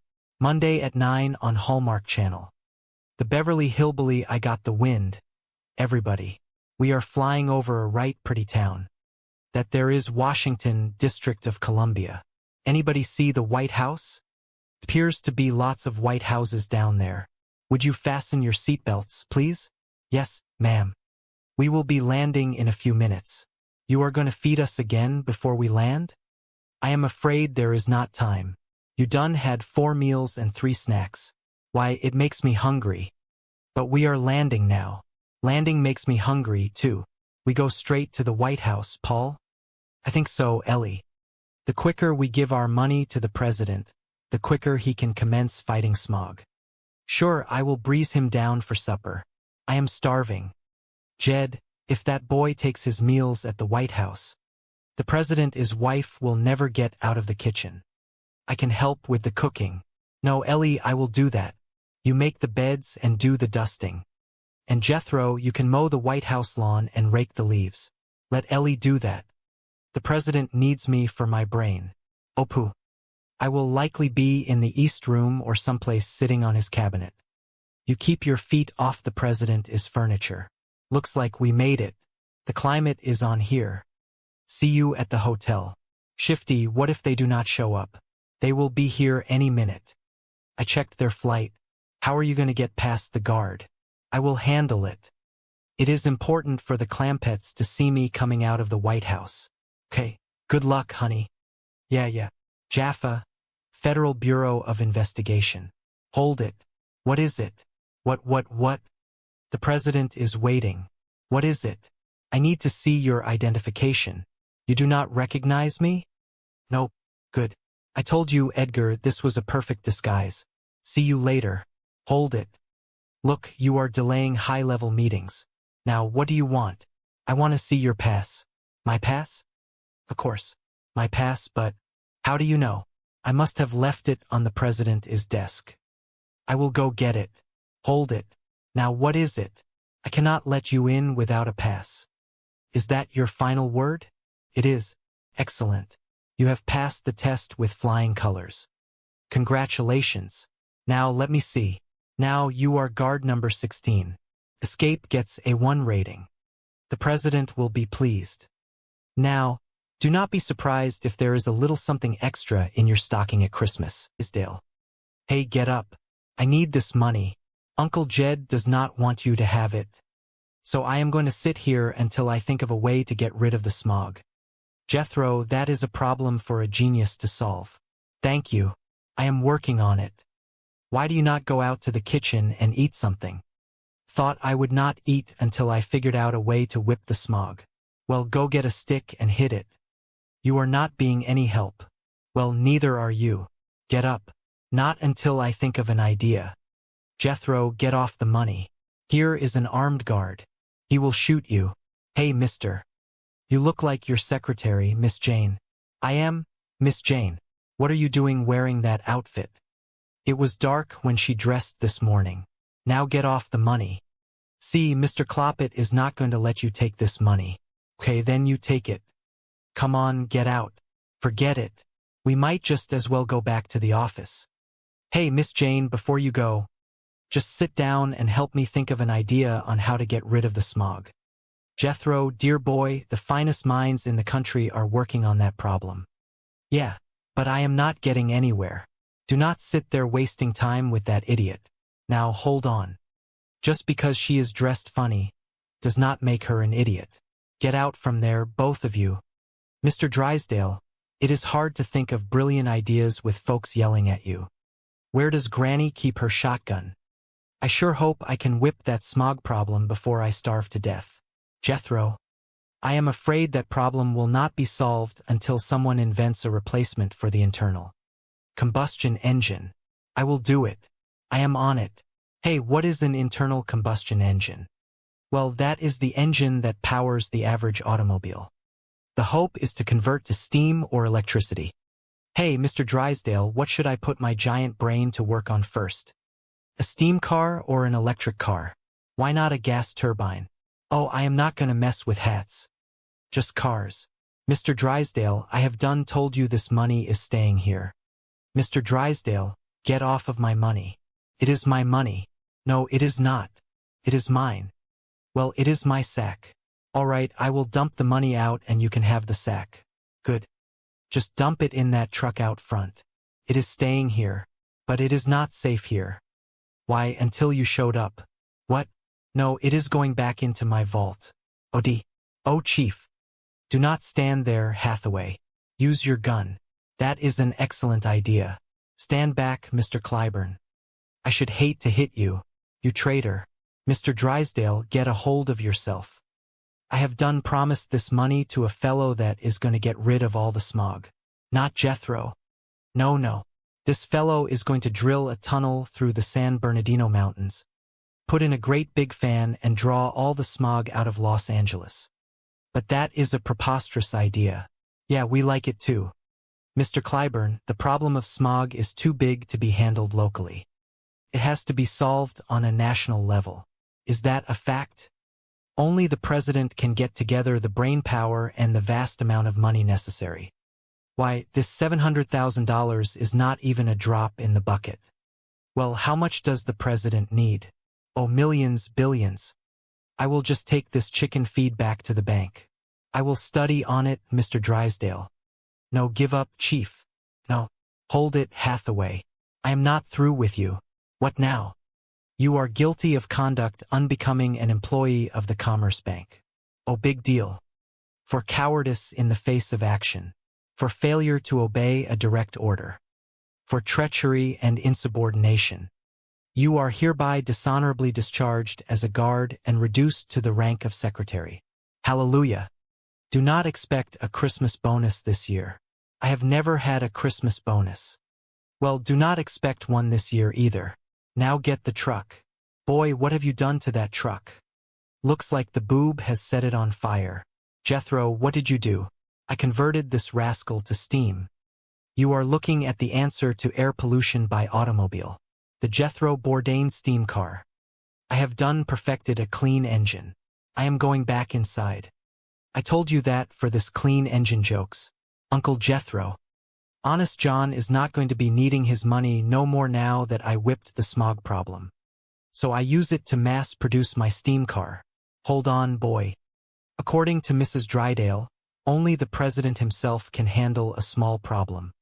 The President of the United States? That is right. He is the only one that can bring together the brains and the money. Well, here stands the whole kit and caboodle. I will hop on my steam car, drive to Washington, pull up in front of the White House, and give him the brains and the money. All in one package. Hold on, boy. What you have got there is just a drop in the bucket. And it is not likely enough money either. Talking about the money, Granny. Mr. Drysdale says the President is going to need millions, even billions. I was thinking of giving him all my money. Okay, I will stop by the bank and get the rest of it. Well, Pop, if Jethro goes to Washington, I want to go too. And they are not going without me. I was just coming to that. I think it would be a fine trip for the whole family. I best go leave a note for the milkman. Tell him we are going to Washington. And since you have failed to make your final payment promptly, we are forced to repossess your automobile. Sincerely, your friendly banker, Milburn Drysdale. Chief, you are telling your own brother you are repossessing his car? Well, that is a little cold, is it not? Postscript. Regards to Betty and the babies. Yes, who is it? It is me, Mr. Drysdale. I fetched you back your sack of chicken feed. Oh, bless you, bless you. Quite happy to get it, is he not? No chicken could be happier. I studied on what you said about letting the President fight the smog. Wonderful. The cashier tells me that, counting this, I have got right at 95 million in your bank now. Wonderful. So we are going to take it to Washington and give it to the President. Mr. Clampett, you cannot give all your money to the President. Why not? Oh, because it... Miss Hathaway, tell them why not. Why not? Not that way, explain it. Mr. Clampett, it is your money. You may do with it as you wish. Who asked you to butt in? You did. Well, butt out. Now, Mr. Clampett, this will take time. Government red tape, Internal Revenue, Secret Service, White House clearance. Now, I will work it out and call you. Well, I would appreciate it if you would hurry, because we would like to get started. Right away, right away.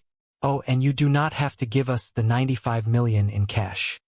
I reckon the President will take a chance. Well, I will discuss it with him. I will let you know. Miss Hathaway, you have got to help me. If they take their money out of my bank, I am ruined. I have got nothing to live for. Oh, now, Chief, a suicide note that will stop them. Here, take this, Mr. Clampett, because you are withdrawing your money. My death is on your hands. Chief, no. Now, tie that up, pin it to your dress, and throw yourself out the window. Me? They love you. This will teach them a great lesson. Thanks, but no thanks. I promise this is the last favor I will ever ask. Forget it. What? If you are too chicken to throw yourself out the window, I will do it. All right, come over here. I cannot throw you out from there. What? What is all the honking for? Boy. I done come up with an invention that beats steam. Yeah, I see the boiler is going. Yes, sir. Notice how quiet she is? No noise, no smoke. No smoke? She runs on electricity. Well, doggies, I am real proud of you, boy. Bob, the presidents are calling you. All the way from Washington. The President of the United States is calling me? Yes, sir, Bob. They are bringing the old fellow to the phone, Mr. Little. Is he not in a straitjacket? Oh, no, he is not dangerous. He just suffers from the delusion that he is worth 95 million. No wonder he is in the funny farm. The whole family. You know, it is wonderful of you to look after them. They are very sweet people. Nothing but sweet. Hurry, Dan, do not keep them waiting. Hey, tell them about my electric car. Hello? Hello? Hello, Judge Clement speaking. Hello, Mr. Clement. This is the President speaking. Is that sure enough you, Mr. President? Oh yes, make no mistake about that. I am the President. That is him, edit? The man is a living saint. He is the salt of the earth. One of nature's noblemen. Jed agreed, his voice thick with emotion. Shifty stared at them, the heavy weight of their absolute, unwavering goodness pressing down upon his blackened soul like a physical force. I do not know what to say. You do not need to worry, Honest John, Jed continued softly. You speak with deeds of kindness. I am going to, of course. You are the greatest American I know. The words struck Shifty like a physical blow. He had been called a thief, a liar, a scoundrel, and a snake. He had been hunted, beaten, and jailed. He had built defenses against every form of hostility and aggression. But he had absolutely no defense against pure, unadulterated love and admiration. Please do not say that. It is not true, Shifty croaked, a strange, burning sensation building behind his eyes. It sure is, Jed insisted stubbornly. That is a fact. If everybody was like you, there would not be no wars or riots. All God's children would love one another like they were meant to. Stop it, will you? Shifty pleaded, his voice breaking. The walls of his criminal heart, hardened by years of deceit, were beginning to crack under the relentless assault of their absolute faith in him. We have not said half enough, Granny declared proudly. Why, you must be the finest man that ever lived. Shifty could bear it no longer. The guilt was a physical agony, tearing at his insides. He grabbed Flo's hand and yanked her forward. Look, you want to know the kind of man I am? I am a confidence man. That is the truth, Jed smiled benignly. We got nothing but confidence in you.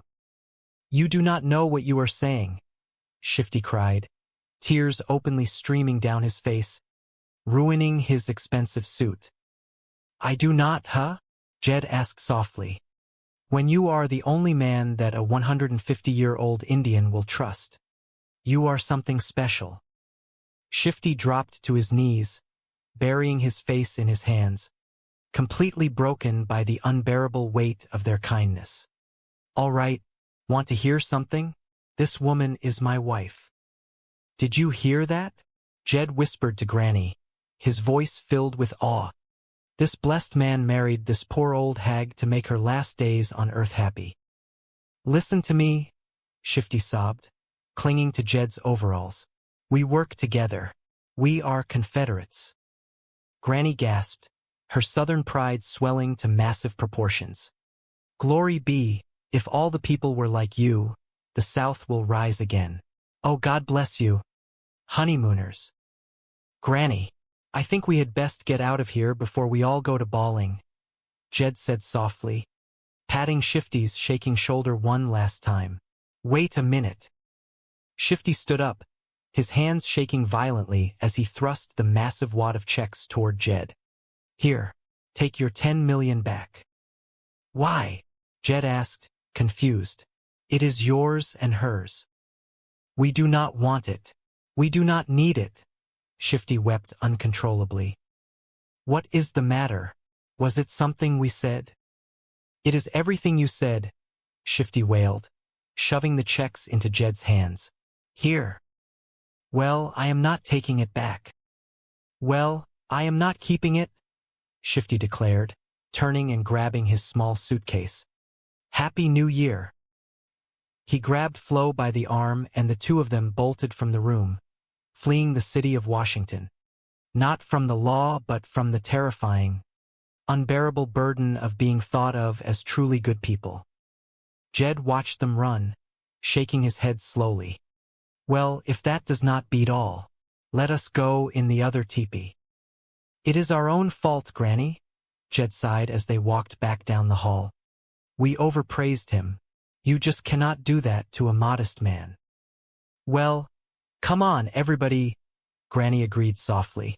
Well, now it is time to say goodbye to Jed and all his kin. They would like to thank you folks for kindly dropping in. You are all invited back next week to this locality to have a heaping helping of their hospitality. Hillbilly, that is, said a spell. Take your shoes off. You all come back now. Here. Well, helping your granny with the house cleaning. Huh? Oh yes, sir, pal. Elmer needs. Elmer? Oh, he scurries around inside the cabinet. Dustin. How is it going, Elmer? Well, a handy little critter, is he not? Sure is. That raccoon fur is better than feathers for picking up lint. Jed. Seems right proud to be happy, too. Elmer is a dandy little Dustin. Well, let us take our dusters outside and shake them. Yes, okay. And then you can take yours upstairs and hand them to the dresser drawers in the closet. Uncle Jed, old Honest John has never come back to pick up his $700,000. He is that way. Can I have it as an advance against my allowance? 50 cents a week. That will take a while to pay back. I am young. You are not that young. Besides, Honest John needs that money to help fight smog. You know, I would like to throw my brain into the fight against smog. It is a dandy cause. They say what it will take to whip it is brains and money. Well, if it fixed us, we have it made, have we not? I reckon we have a leg up on us. Elmer and me will get busy upstairs. Fine, Ellie. Oh, Jed, that reminds me. Mr. Drysdale called and said he was coming by to pick up this money. How come? Well, he said folks had an order to keep $700,000 in cash around the house. He has got the hives from worrying about it. I am sorry about the hives, but I promised his money to Honest John to fight smog. I am thinking about jumping into the fight against smog, too, Granny. Well, Mr. Drysdale said that this money belongs back in the vault at his bank, and he is coming by to pick it up. I do not think I can let him have it. Promise is a promise. I am going to fight smog, Granny. Well, I told Mr. Drysdale that you might not let him have it, but he says he is coming by to pick it up. So that is betwixt you and him. Granny, I am going to fight smog. How? Well, I do not know, but Uncle Jed says it takes brains and money. Betwixt us, we are all set. You have money, have you? No, I am supplying the brains. Sitting up here betwixt these sideburns is a real brute. The only brute you have sits here at the end of your gutter. I think we ought to encourage your boy, Granny. He does not know smog from applesauce. I do so. I listen to the reports all the time. Why, today we are having light eye irritation. But that does not worry me, because I have dark eyes. That is a great partner you have there, Jed. All right, guard. Go in there and get that money, and do not take no for an answer. You forced me to wear this uniform to save paying a guard, but it will not work. Mr. Clapper will recognize me. I thought of that, so just wear this disguise. Here we go. Looks great. Now get the money. But suppose Mr. Clapper will not let me take it? Well, you have got a gun. Use it. Oh, geez. Oh, I do not need to shoot him. Just fire a couple of shots over his head to show him he means business. I will not. If you want that money, go and get it yourself. A fine guard you are. Why, you are a disgrace to that uniform. Mr. Drysdale, I thought I heard somebody. Oh, Mr. Clapper, this guard is here to pick up that $700,000. I do not think I can let him have it. Look, whatever you do, do not cross him. His arm, he is a mad dog killer. Is that a fact? Are you a mad dog killer, Miss Jean? Of course not. Miss Hathaway, what are you doing in that uniform? Oh God. If this is your idea of a practical joke, I, for one, do not appreciate it. Or can I imagine Mr. Clampett is amused either? No, I do not see that she is punished, Mr. Clampett. And I think the proper punishment would be to make her carry out that heavy bag of money. Go get it. Now hold on. She is not toting out that money. Well, if you want to forgive her so easily, but keep an eye on her. Any woman who will dress up like that is watching. Hello, Jethro. Howdy, Mr. Dry Cray. What is Am's Cray? Jed asked. That is the Lincoln Memorial. She will only sell them if you take them both. She does not want to break up a set. Well, I reckon it would not do no harm to look at them, Jed agreed amiably. Well spoken, my friend. Flo suddenly broke character, her voice low and furious. Guatemala. Guatemala pronto. What did she say? Jed asked, alarmed. She does not want to sell the airport, but if she closes it down, where will people land? Oh, we got to have an airport. Yes. Now look, you two stroll over and take a look at the Capitol. I will. Reason with her in her native language. See you at the hotel. Shifty pushed the Clampetts away before Flo could completely blow their cover. Sure do hope you can get her to Poughkeepsie, to Guatemala. Jed called out over his shoulder as they walked away. Back at the hotel suite, Ellie Mae was sitting on the plush carpet, entirely surrounded by tiny, mewling kittens. She had fashioned small collars out of ribbons for each of them. Look at Theodore Roosevelt go after that milk. He has got the best appetite of the bunch. Jethro was standing by a large, ornate globe, spinning it rapidly and frowning deeply. You know something, Ellie? I cannot find paranoia no place. Now schizophrenia, you need it. What are you talking about? Ellie Mae asked, stroking a small black kitten. Remember in the psycho ward when they said we was either paranoiacs or schizophrenics? Well, this here map of the world does not show neither one of them coming. Who cares? We are Americans. Ellie Mae decided simply. Come on, Theodore. Now you can curl up on a bed and take a nap with George Washington. I am paranoid, but no paranoia, Jethro grumbled, giving the globe one final spin. A quiet knock sounded at the door, and a smartly dressed room service waiter entered, pushing a cart heavily laden with silver-covered trays. Come in. Excuse me, sir. If you are finished, I will take the dishes. Oh, sure. Help yourself, Jethro said, rubbing his massive belly. Tell me something. Do I look foreign to you? The waiter paused, looking at Jethro's simple overalls and immense size. No. Why? Some folks think we are a family of paranoiacs or schizophrenics. What folks? The ones that had us at the psycho ward. The waiter froze, a silver dome halfway off a plate.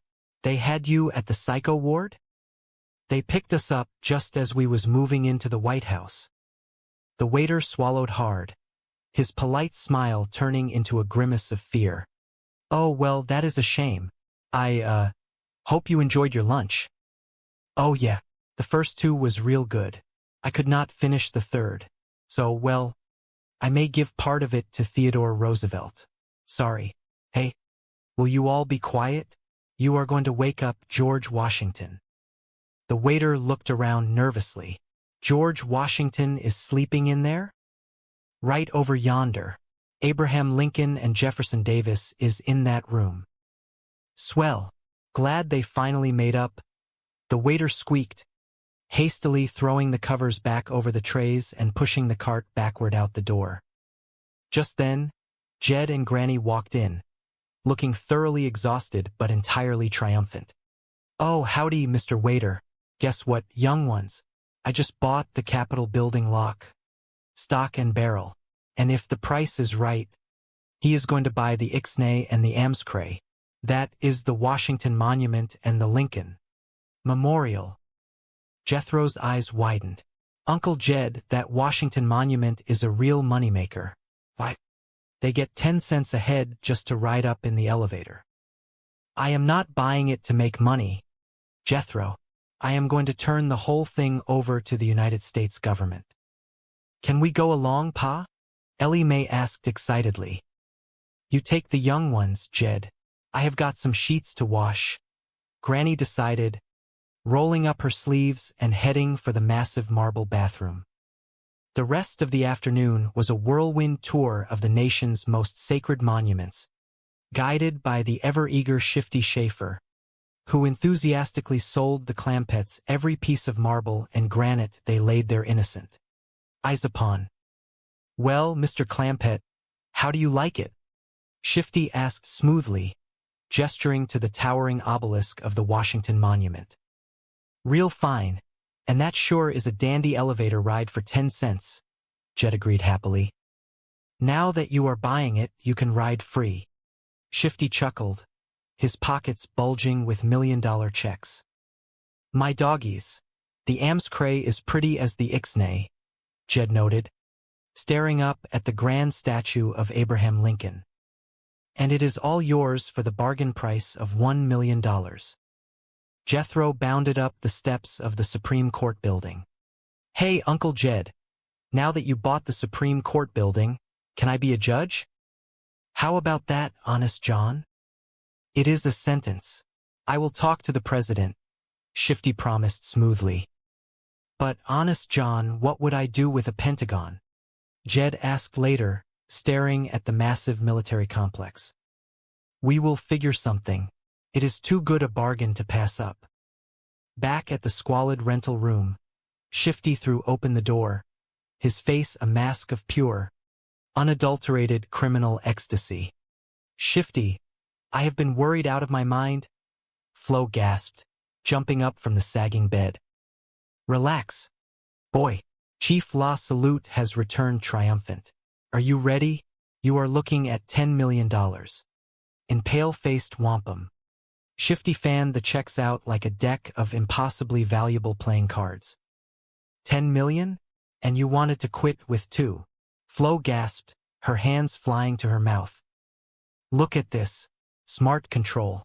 The White House, the Capitol, Washington Monument and Lincoln Memorial, the Zoo, Supreme Court Building, the Pentagon, Dulles Airport, Library of Congress, the Potomac River. You got $1 million for the Potomac River? Flo asked, her voice trembling with disbelief. Well, it was so polluted I let it go cheap. Why? Shifty threw his head back and roared with laughter. Shifty, I got to hand it to you. Good idea. That will be our champagne and caviar. Who ordered that? Shifty asked as a knock sounded at the door. I did. I thought a little celebration is in order. Shifty swung the door open, a wide grin plastered on his face, only to find himself staring down the barrel of Granny's stern gaze, with Jed standing tall right behind her. Come in. Excuse me, I am looking for some kittens. Mr. Honest John, Jed said pleasantly, stepping into the small room. Shifty rapidly shoved the massive stack of checks behind his back, his heart leaping into his throat. Calumet, do not find one of your kittens. Honest John. Well, would you look at this? It is Honest John and Sitting Hawk. Flo, who was halfway through peeling off her heavy makeup, froze in terror, her face a smeared, grotesque mask of grease paint and horror. Yes, ma'am, she squeaked weakly. Jed took off his hat, his face shining with an emotion Shifty had rarely seen directed at him. Profound, unwavering respect. Honest John, I sure never expected this.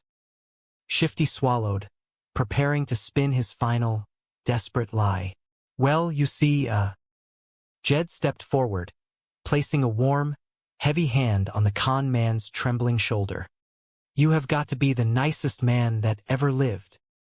Shifty blinked, utterly thrown off guard. Well, you see, what have I? What?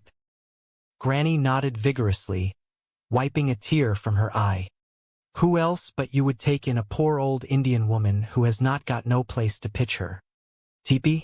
What? Have I not always said? The airliner roared toward the east coast. Inside the cabin, the Clampetts were settling in, causing quite a stir among the other passengers and the flight attendants.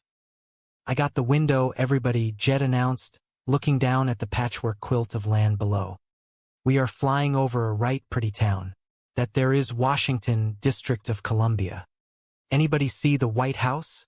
Appears to be lots of white houses down there." A flight attendant approached their row with a polite, strained smile. "Would you fasten your seatbelts, please?" "Yes, ma'am," Jed replied courteously, fumbling with the metal clasp. "We will be landing in a few minutes," she informed them. "Are you going to feed us again before we land?" Jethro asked hopefully, rubbing his stomach. "I am afraid there is not time," the attendant said, her smile faltering slightly. "You done had 4 meals and 3 snacks." "Why, flying makes me hungry," Jethro complained softly. "But we are landing now," Granny told him. "Landing makes me hungry, too," Jethro muttered. "Do we go straight to the White House, Pa?" Ellie Mae asked, cradling a small burlap sack on her lap. "I think so, Ellie. The quicker we give our money to the president, the quicker he can commence fighting smog," Jed answered. "Sure, I will breeze him down for supper. I am starving," Jethro added. "Jed, if that boy takes his meals at the White House, the president's wife will never get out of the kitchen," Granny warned severely. "I can help with the cooking," Ellie Mae offered sweetly. "No, Ellie, I will do that. You make the beds and do the dusting," Granny decided. "And Jethro, you can mow the White House lawn and rake the leaves." "Let Ellie do that. The president needs me for my brain," Jethro argued, tapping his head again. "Oh, pooh," Granny scoffed. "I will likely be in the East Room or someplace sitting on his cabinet," Jethro imagined grandly. "You keep your feet off the president's furniture," Granny ordered with a sharp glare. Upon landing, the sheer scale of the nation's capital left the family in awe. They hailed a taxicab and loaded their numerous burlap sacks and rope-tied suitcases into the trunk. "Here you are, Mr. Taxi Driver," Jed said, handing the man a generously large bill. "Thank you. Now tell me, what time is the next public tour of the White House?" 3 o'clock, the driver replied, pocketing the cash quickly. "Yeah, remember that. I am going to ask questions later. Tell the president I will be there," Jed instructed cheerfully. As they stood on the bustling sidewalk, a familiar face appeared from the crowd. It was none other than Shifty Schaefer, the smooth-talking confidence man known to the Clampetts as Honest John. "Mr. Schaefer, Honest John," Jed called out warmly. "Well, bless my soul, if it is not the Clampetts. What brings you to Washington, of all places?" Honest John asked, his eyes lighting up at the sight of his favorite wealthy marks. "We are here to see the president," Jed explained eagerly. "We want to talk to him about the smog problem. We are going to help him get rid of the stuff." "What a coincidence," Honest John gasped, placing a hand over his heart. "He just appointed me chairman of a very special committee for that exact purpose. I am ready to give him my money if I just knew how," Jed said, pulling a checkbook from his pocket. "Another coincidence. That just happens to be the function of my committee," Honest John said smoothly. "Are you lying?" Granny asked, squinting suspiciously. "I try to do my humble bit," Honest John replied with a modest bow. "Shall I make out the check to the president?" Jed asked, pen poised. "As a matter of fact, the check should be made payable to my committee," Honest John instructed, his voice slick as oil. "What is that?" Jed asked. "Citizens Against Smog Horror. That is quite a lot to write." "Just use the initials," Honest John suggested helpfully. "Fine. Citizens Against Smog Horror," Jed repeated as he wrote. "Now, shall I make it for the whole $95 million? No. That might be a bit hard to handle," Honest John said quickly, his greed battling his caution. "What do you mean?" "Well, you see, other public-spirited citizens not as wealthy as you might be embarrassed and not contribute at all," Honest John lied masterfully. Oh well, we do not want that to happen, Jed agreed sympathetically. I am glad you understand. Give him $5, Jed. Lots of folks got that much, Granny advised practically. On the other hand, let us not go too far the other way. A little friendly embarrassment never hurt anybody. Honest John countered smoothly. How about starting with $1 million? Excellent, Jed smiled. Just the right amount to get the ball rolling. That is a 1 and a comma and a not and a comma and a not and a dot and a not. The boy has got a great head for ciphers, has he not? Jed said proudly. He is a real knot head, Granny grumbled. Well, there you are, Mr. Honest John. I hope that primes the pump, Jed said, handing over the check for $1 million. Beautiful, Honest John whispered, staring at the zeros. The president will be delighted. Are you going to show it to him? Jed asked. At our afternoon meeting, Honest John confirmed. What time is that again, my good man? 3 o'clock. That will be on time. I am a busy man. You must know the president pretty good, Jed observed. Pals, buddies, Honest John bragged, slipping the check into his inner pocket. Well, why do you not take us to the meeting with you? We would like to say howdy to him, Jed requested earnestly. And he would like to say hi-dee to you, Honest John agreed heartily. However, the Secret Service requires security clearance. Will that take long? Jed wondered. Do you happen to have birth certificates, color photographs, passports, and a complete set of fingerprints with you? Honest John asked, listing off impossible requirements. Why, no, we are not, Jed admitted, looking down at his worn boots. Well, I am afraid it will take a while. Meantime, I will put you up at a nice, comfortable hotel, Honest John offered generously. Yeah, taxi.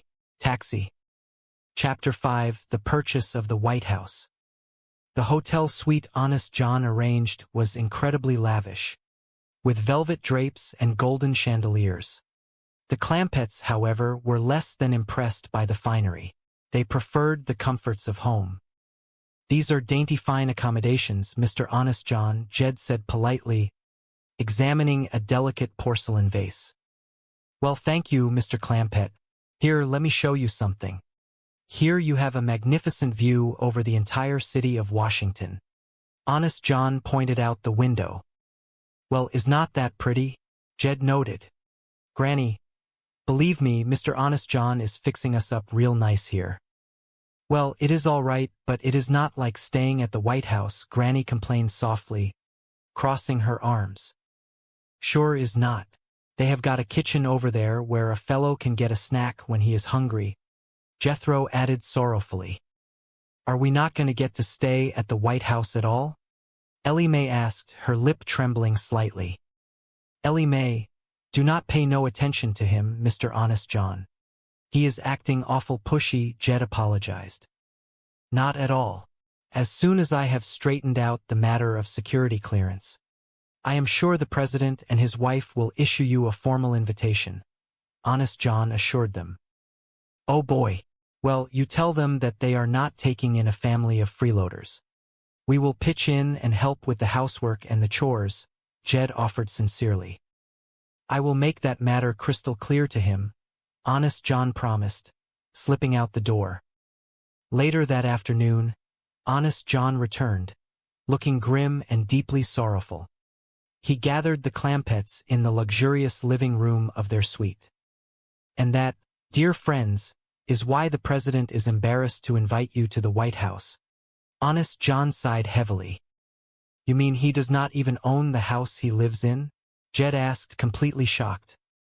Not so much as a Secret Service White House clearance. Now I will work it out and call you. Well, I would appreciate it if you would hurry because we would like to get started, Jed said, turning to leave. Right away. Oh, and you do not have to give us the $95 million in cash.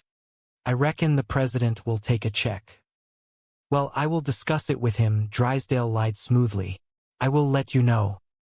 As soon as the door closed behind Jed, Drysdale collapsed into his leather chair. Miss Hathaway, you have got to help me. If they take their money out of my bank, I am ruined. I have got nothing to live for. Oh, now, Chief, Jane said soothingly. A suicide note, that will stop them, Drysdale decided, grabbing a pen and paper. Here, take this.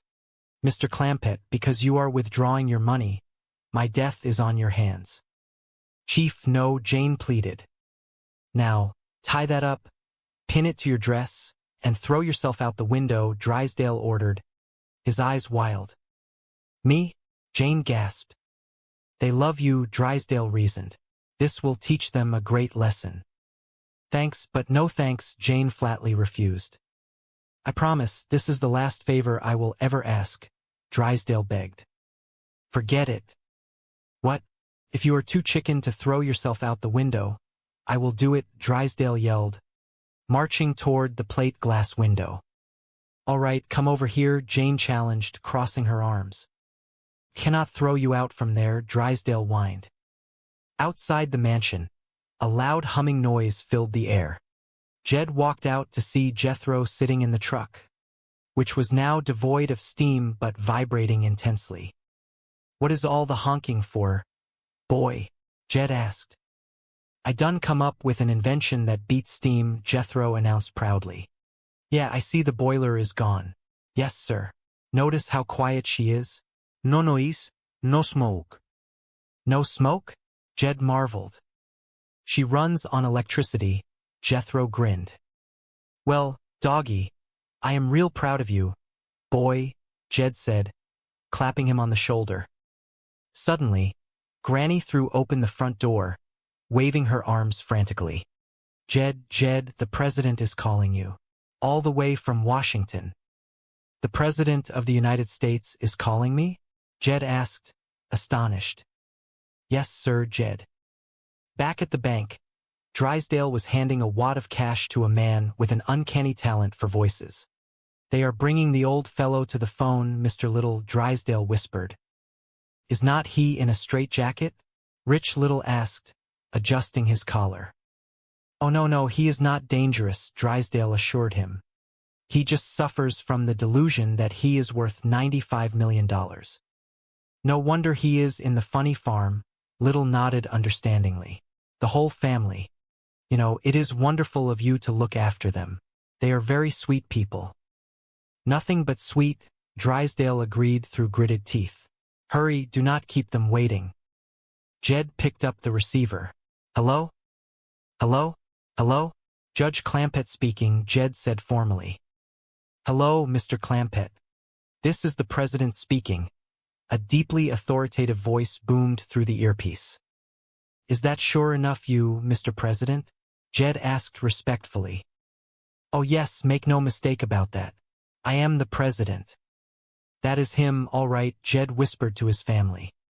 Now, Mr. Drysdale has told me of your generous and patriotic offer to donate your entire fortune to the fight against air pollution, the false president intoned solemnly. Yes, sir, it is only $95 million, but you are sure welcome to it, Jed replied warmly. And we will bring it right to you right there in the White House. The whole family. This here is Granny, Mr. President. I will bring you some pickled pawpaws and some hand-slung chickens. Mr. President, this here is Ellie Mae, Ellie shouted into the phone. Would you like a nice little baby possum to play with? My nephew Jethro is not here to say howdy, Jed continued, but he is going to drive us all the way to Washington in his brand new invention, the electric car. No, do not come to Washington, the voice on the other end said, suddenly sounding panicked. We have got enough people like you here already. You public-spirited citizens, Well, how do we get the money to you? Jed asked. Well, I am glad you asked me that. I want to make this point very clear. What is the point I want to make very clear? Leave your money in the bank. The Commerce Bank of Beverly Hills, where it will draw maximum interest, compounded semi-annually, in the care of your wise and friendly banker, Melvin Drysdale. Well, naturally, we will do whatever you say, Mr. President, Jed agreed reluctantly. But the family is going to be awful disappointed. We was hoping to get away to Washington. Oh no, no, do not try to get away, the impostor urged. You will stay right there and do what the nice man in the white coat tells you. Goodbye.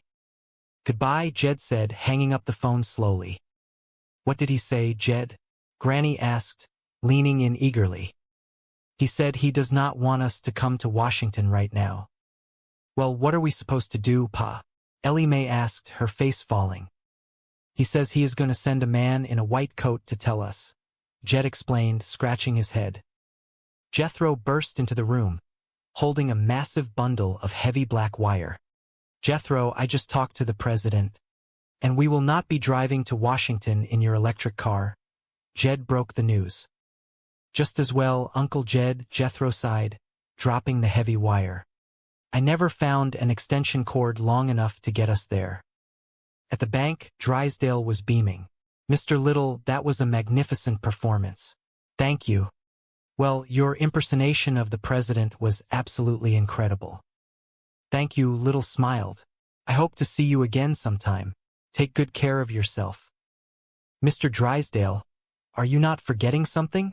Jane interrupted dryly. Oh, what is that? My fee, Little reminded him. Oh, yes, yes. How much is it? Drysdale asked, reaching for his wallet. Well, ordinarily, I receive $7,500 for a performance. However, in this case, I will cut it in half. How is $3,750? $3,750 it is, Drysdale agreed, peeling off bills. 20. 40. Now, you owe me $2.50. No, that is $3,750. For 5 minutes of work? The president does not get that much, and he is the real thing, Drysdale grumbled. Chapter 4. The Trip to Washington. Early the next morning, the milkman walked up the driveway of the Clampett estate, dressed crisp and clean in his white uniform. He dropped off 2 glass bottles of milk and picked up a handwritten note left on the porch. He unfolded it and read, "Do not leave no milk for a spell. We is going to Washington." Granny peered through the window, her eyes wide with excitement. Look, he got the message. We is going to Washington. We is? Jethro asked, abandoning his bowl of cereal. That is what the message says, Granny nodded sagely. The milkman waved cheerily toward the house. Have a good trip. Hey, Uncle Jed, we are going to Washington. We just got the message, Jethro yelled, running into the living room. What did you say, boy? Jed asked, looking up from polishing his rifle. We are going to Washington. The fellow in the white coat just brought the message from the president. Jethro explained breathlessly. Well, where is he? Jed asked, looking toward the door. Yonder he goes, Jethro pointed out the window. Is not that the milkman? Jed asked, squinting. Being a milkman is what you call a cover, Jethro explained knowingly. Cover? He is really a secret agent for the government. Is he not? Yeah. I learned all that stuff when I was a double-knot spy. Well, I reckon we best get packing, Jed decided, setting his rifle down. Should I convert my electric car back to steam? Jethro asked eagerly. No, I think we better fly. When the president sends for you, you do not want to keep him waiting, Jed reasoned. High above the clouds, the commercial air. Jed smiled patiently. That is a great partner you have there. Meanwhile, across town at the Commerce Bank of Beverly Hills, the atmosphere was anything but serene. Mr. Milburn Drysdale, the city's most high-strung banker, was pacing frantically around his luxurious office. He was terrified of losing the Clampett fortune, which constituted the bulk of his bank's assets. Standing before him was his loyal and hyper-efficient secretary, Miss Jane Hathaway. However, she was currently dressed in a bulky, ill-fitting security guard uniform, complete with a heavy cap that kept sliding over her eyes. All right, guard, Mr. Drysdale barked nervously, pointing a trembling finger at her. Go in there and get that money, and do not take no for an answer. Miss Hathaway sighed, clearly humiliated by the ridiculous charade. Chief, you forced me to wear this uniform to save paying an actual guard. But it will not work. Mr. Clampett will recognize me instantly. I thought of that, Mr. Drysdale countered quickly. So just wear this disguise. He thrust a pair of dark sunglasses and a fake mustache toward her. Miss Hathaway reluctantly put them on. This looks dreadful. Suppose Mr. Clampett will not let me take the money? Well, you have a gun, Mr. Drysdale said, gesturing to the holster on her hip. Use it. Miss Hathaway gasped in genuine horror. Chief, I most certainly will not shoot anyone. Oh, you do not need to shoot him, Mr. Drysdale clarified, waving his hands dismissively. Just fire a couple of shots over his head to show him you mean business. Miss Hathaway drew herself up tall, her professional dignity offended. I will not do any such thing. If you want that money so badly, you can go and get it yourself. Mr. Drysdale groaned, throwing his hands up in despair. A fine guard you are. You are a disgrace to that uniform. Later that afternoon, Miss Hathaway arrived at the Clampett mansion. She tried to deepen her voice and march with authority, but the heavy boots made her stumble slightly. Jed met her in the grand foyer, observing the strange figure with mild curiosity. Mr. Drysdale sent me, Miss Hathaway tried to say roughly, but her voice cracked. Mr. Drysdale burst through the front door right behind her, having lost his nerve to wait at the bank. He pointed dramatically at Miss Hathaway. Mr. Clampett, this guard is here to pick up that $700,000. Jed crossed his arms slowly. I do not think I can let him have it, Mr. Drysdale. Mr. Drysdale leaned in close to Jed, lowering his voice to an urgent whisper. Look, whatever you do, do not cross him. He is a mad dog killer. Jed raised an eyebrow, looking at the familiar features beneath the fake mustache. Is that a fact? Are you a mad dog killer, Miss Jane? Miss Hathaway ripped off the mustache and sunglasses with a deep sigh of relief. Of course not, Mr. Clampett. Mr. Drysdale gasped in mock horror. Miss Hathaway, what are you doing in that uniform? Miss Hathaway glared at her boss. If this is your idea of a practical joke, Chief, I for one do not appreciate it. Nor can I imagine Mr. Clampett is amused either. No, Mr. Drysdale stammered, trying to salvage the situation. I demand to see that she is punished, Mr. Clampett, and I think the proper punishment would be to make her carry out that heavy bag of money. Go get it, Hathaway. Jed shook his head firmly. Now hold on just a minute. She is not toting out that money. I promised it to the smog fight. Realizing his plan had failed, Mr. Drysdale sighed and tried a different tactic. Wandering toward the parlor where Jethro was sitting stubbornly on top of the large canvas sack of cash. Hello, Jethro, Mr. Drysdale said sweetly. Howdy, Mr. Drysdale, Jethro replied, crossing his arms over his chest. Please get up, dear boy. I need this money back at the bank. Uncle Jed does not want you to have it, Jethro stated proudly. So I am going to sit right here on this sack until I think of a way to get rid of the smog. Mr. Drysdale let out an exasperated breath. Jethro, that is a problem for a genius to solve. Thank you, Jethro beamed, missing the sarcasm entirely. I am working on it right now. Mr. Drysdale tried pleading. Why do you not go out to the kitchen and eat something nice? I thought I would not eat anything until I figured out a way to whip the smog problem, Jethro declared with heroic determination. Mr. Drysdale lost his patience. Well, go get a stick and hit it then. Get off the money. Miss Hathaway stepped into the room, still wearing her oversized uniform. Jethro looked at her in surprise. Hey, Mr. Guard. You look exactly like your secretary, Miss Jane. I am Miss Jane, she sighed. What are you doing wearing that funny outfit? Jethro asked. It was dark when she dressed this morning, Mr. Drysdale snapped. Now get off the money, Jethro. Miss Hathaway turned to Mr. Drysdale. Chief, you can see Mr. Clampett is not going to let you take this money. Okay, then you take it, Mr. Drysdale ordered. Come on, get it out of here.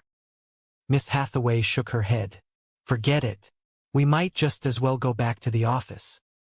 Before they could leave, Jethro called out. Hey, Miss Jane, before you go, just sit down here and help me think of a brilliant idea on how to get rid of the smog. Miss Hathaway smiled sympathetically at the boy. Jethro, dear boy, the finest scientific minds in the entire country are working on that massive problem. Yes, Jethro agreed, but I am not getting anywhere yet. Mr. Drysdale glared at Jethro. Do not sit there wasting time with that idiot, Hathaway. Jed entered the room just in time to hear the remark. His voice was calm but held a steely edge. Now hold on, Mr. Drysdale. Just because Miss Jane is dressed funny, that does not make her an idiot. Mr. Drysdale threw his hands in the air. Get out from there, both of you. It is impossible to reason with anyone in this house.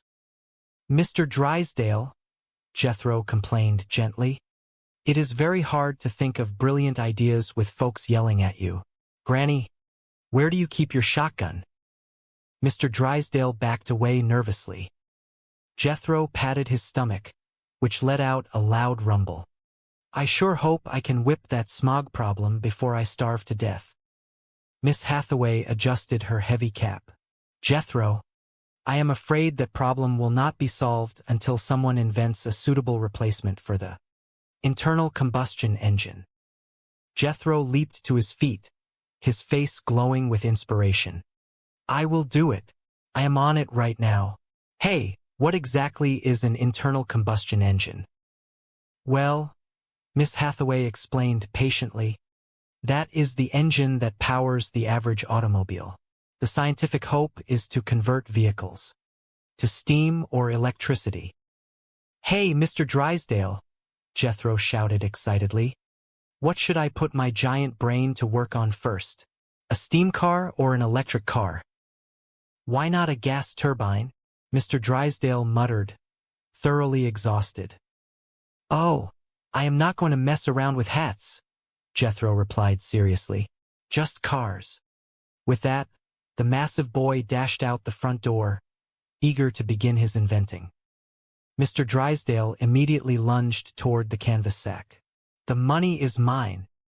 Jed placed a firm, steady hand on the banker's shoulder. Mr. Drysdale, I have already told you this money is staying right here in this house. But it is my money, Mr. Drysdale wailed, gripping the fabric of the sack. No, it is not, Jed replied calmly. Well, it is my sack, Mr. Drysdale countered desperately. Jed nodded agreeably. All right, I will just dump the money out on the floor, and you can have the sack to take home.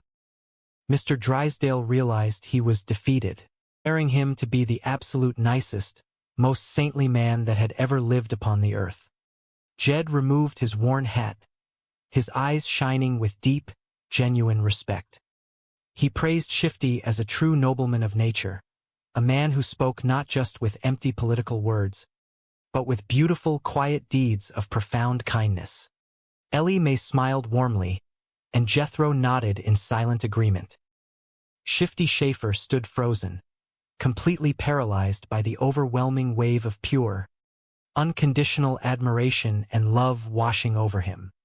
Throughout his long career as a hardened criminal, he had been called many terrible things.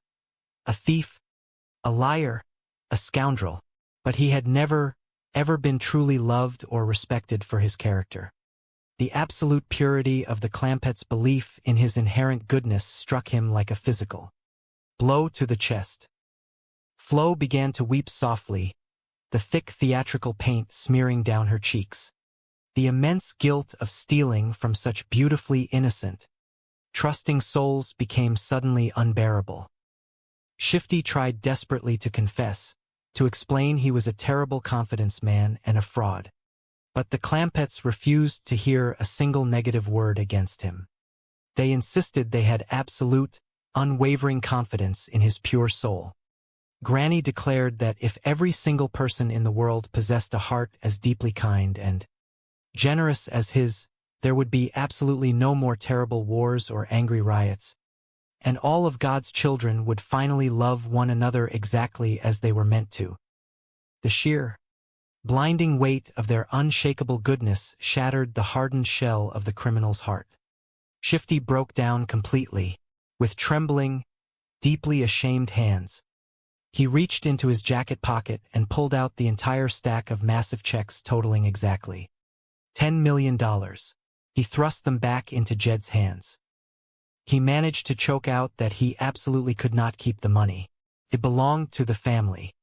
Jed tried to refuse, insisting the money was meant to help the poor princess and fight the terrible smog.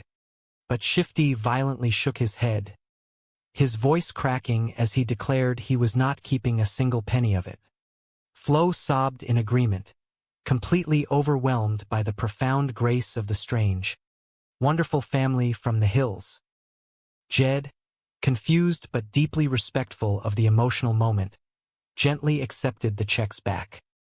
He tipped his hat to the weeping couple, quietly suggesting the family leave the honeymooners to their privacy. As the Clampetts walked softly down the hotel hallway, heading back to pack their belongings for the long flight home to California, Granny wiped a tear from her eye. She whispered to Jed that it was their own silly fault for overpraising the man. You just could not heap that much praise onto a truly modest, deeply humble soul without making him weep with sheer embarrassment. Jed nodded slowly in total agreement, entirely unaware that their simple, unwavering decency had just saved them $10 million and completely changed the lives of two lost souls forever. The morning sun cast a warm golden glow over the sprawling estates of Beverly Hills, but inside the grand Clampett mansion, the atmosphere was steeped in the simple, rustic traditions of the mountains. Jed Clampett, the tall and gentle patriarch of the family, stood in the center of the vast living room. Beside him was Granny, a fierce and energetic woman whose small stature belied her boundless spirit. They were busy with the daily chores, finding comfort in the familiar rhythms of housecleaning. A small, furry creature scurried across the polished wooden floor, his little paws making faint tapping sounds. It was Elmer, a lively raccoon who had become an indispensable helper in the Clampett household. Elmer darted inside a large, ornate wooden cabinet, his tiny hands working diligently. Jed leaned against his long feather duster and smiled warmly at the busy little animal. Well, helping your granny with the house cleaning, huh? You are a handy little critter, are you not? Granny nodded approvingly, her eyes crinkling at the corners. He sure is, Jed.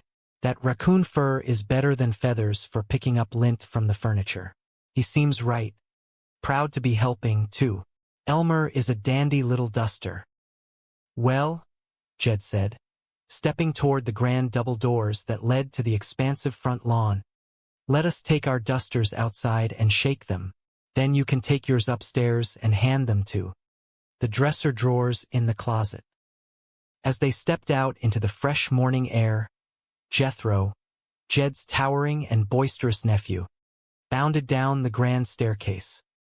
He possessed a heart of gold but often let his grand ambitions outpace his common sense. He spotted a heavy canvas sack resting securely near the fireplace. It was the sack containing $700,000, a sum left behind by a man they knew as Honest John. Uncle Jed, Jethro called out, his voice booming through the quiet mansion. Old Honest John has never come back to pick up his $700,000. He is a trusting fellow. Can I have it as an advance against my allowance? Jed turned, a mild look of amusement crossing his face. Your allowance is 50 cents a week, Jethro. That would take a mighty long while to pay back. Jethro puffed out his chest, completely unfazed. I am young. You are not that young, Jed chuckled gently. Besides, Honest John needs that money to help fight the smog problem in the city. They say what it will take. To whip the smog is brains and money. Jethro tapped his temple with a wide grin. You know, I would like to throw my giant brain into the fight against smog. It is a dandy cause. If brains and money are what it takes, we have it made. Do we not? We have a leg up on this whole situation. Elmer and I will get busy upstairs thinking of a plan. At that moment, Ellie Mae, Jed's beautiful and animal-loving daughter, strolled into the room with a sunny smile. Fine, Ellie, Jed greeted her. Granny suddenly snapped her fingers, remembering a piece of news. Oh, Jed, that reminds me. Mr. Drysdale called the house earlier. He said he was coming by to pick up this money. Jed looked puzzled. How come? Well, Granny explained, adjusting her apron. He said folks had an order to keep $700,000 in cash around the house. He said he has gotten the hives from worrying about it so much. Jed shook his head slowly, feeling a pang of sympathy for the anxious banker. I am sorry to hear about his hives, but I promised this money to Honest John to fight the smog. A promise is a promise, Granny. Jethro leaned over the banister, his eyes shining with newfound purpose. I am going to fight the smog too, Granny. Well, Granny continued, turning back to Jed, I told Mr. Drysdale that you might not let him have the money, but he says he is coming by to pick it up anyway. So that is betwixt you and him. Granny, Jethro repeated, bounding down the last few steps, I am going to fight the smog. Granny looked at the large boy skeptically. How exactly do you plan to do that? Well, I do not know yet, Jethro admitted, scratching his head. But Uncle Jed says it takes brains and money. Betwixt us, we are all set. You have the money, do you not? No, Jethro said proudly, puffing out his chest again. I am supplying the brains. Sitting up here betwixt these sideburns is a real brute of an intellect. Granny crossed her arms and let out a short, hearty laugh. The only brute you have sits right there at the end of your neck. Jed raised a hand to gently mediate the teasing. I think we ought to encourage the boy, Granny. He does not know smog from applesauce, Granny declared. I do so, Jethro protested defensively. I listen to the weather reports on the radio all the time. Why, just today, they said we are having light eye irritation. But that does not worry me, because I have dark eyes. He could gift it to the president, thereby guaranteeing the family a permanent, honored place in the White House. Jed, motivated purely by a desire to help the president and right a historical wrong, agreed to try his best. Shifty led the family to a secluded, heavily wooded area near the monuments. There, sitting cross-legged in front of a small, canvas teepee, was Flo, covered in theatrical war paint, wrapped in a heavy blanket, and looking remarkably miserable. Shifty introduced her as the venerable Princess Sitting Hawk. He claimed she maintained a silent, day and night vigil over her stolen home, bravely staring down imaginary government cannons. Jed's heart swelled with genuine sympathy for the spunky little woman. Shifty acted as the necessary interpreter, using a completely nonsensical combination of random city names and vague historical references to simulate an ancient Indian language. He told Flo the family was wealthy and gullible. Flo, staying perfectly in character, grunted back in fake dialect. After a ridiculous theatrical negotiation, Shifty announced a miracle. The princess, guided by the ancient spirits of her ancestors, had finally agreed to sell the entire White House property directly to the tall farmer with the mustache for the absolute bargain price of exactly $1 million. Jed was thrilled. He immediately reached for his checkbook. Shifty instructed him to make the check out to the princess's formal, historical name, Courageous Adversary Sitting Hawk. Jed noted the name was too long to fit on the small paper line. Shifty helpfully suggested he just use the initials, a common practice in the busy capital city. Once again, Jed happily wrote a check to CSH. Shifty handed Jed a completely worthless, scribbled piece of paper, declaring it the official, binding deed to the executive mansion. Jed proudly held the paper, feeling he had finally secured his family's place in history. Later that afternoon, the Clampetts confidently marched back to the White House gates. They bypassed the security lines, happily informing a thoroughly confused guard that they were the new, rightful owners of the property and were there to present the official deed to the president. The guards, assuming the heavily armed, strangely dressed family were suffering from severe delusions, immediately called for medical assistance. The family was gently but firmly escorted not into the Oval Office, but directly into a sterile, locked observation room at a local psychiatric hospital. Meanwhile, back in Beverly Hills, Mr. Drysdale was desperately trying to maintain his sanity. To offset the terrifying loss of the Clampett fortune, he had resorted to desperate measures. He had taken custody of Ellie Mae's numerous exotic pets and had set up a makeshift circus right in the middle of the majestic bank lobby, charging neighborhood children 25 cents a head to watch the animals. Miss Jane Hathaway was horrified, lecturing her boss on the sheer indignity of turning a respected financial institution into a petting zoo. Drysdale ignored her, furiously counting the small piles of silver quarters. His bizarre enterprise was interrupted by a frantic telephone call from a large bank in Washington. The official on the line demanded to know if two separate checks, each written for exactly $1 million by a Mr. Jed Clampett, were actually valid. Drysdale shrieked, instantly realizing Shifty Schaefer had struck again. He ordered Miss Jane to immediately board the next available flight to the capital and rescue the family from the con artists. In Washington, the Clampetts had managed to cheerfully explain their way out of the hospital, assuming the locked ward was simply a special waiting room reserved exclusively for very important visiting dignitaries. They returned to their luxurious hotel, slightly bruised in ego but completely undeterred in their mission. Shifty Schaefer arrived shortly after, feigning deep outrage at their poor treatment by the hospital staff. He assured them the president was terribly embarrassed by the tragic misunderstanding and had cried genuine tears of gratitude upon hearing of Jed's incredibly generous purchase of the White House. However, Shifty had a new, even more disastrous crisis to report. He claimed the stubborn Princess Sitting Hawk had taken her newly acquired wealth and defiantly pitched her canvas teepee right on the pristine front lawns of the massive Capitol building. Shifty spun a terrifying tale of total national paralysis.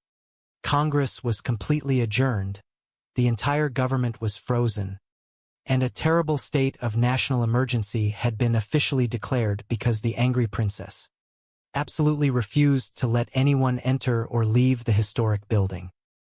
Jed, ever the helpful patriot, immediately volunteered to march over and purchase the Capitol building from her to save the struggling government. Shifty praised Jed's unparalleled patriotism, declaring him the absolute savior of the entire country. They returned to the park where Flo was waiting in her ridiculous costume. Another round of fake translation ensued. Shifty informed Jed that the princess was driving a very hard bargain this time, demanding exactly $2 million for the massive Senate headquarters. Jed, feeling the heavy weight of national responsibility, agreed to the steep price without hesitation. He wrote another massive check, once again directed by Shifty to make it payable to the convenient initials of a fake congressional committee, resulting in yet another check written directly to CSH. The successful theft of millions of dollars only fueled Shifty's insatiable greed. He realized the Clampetts had nearly unlimited funds and absolutely zero understanding of real estate law.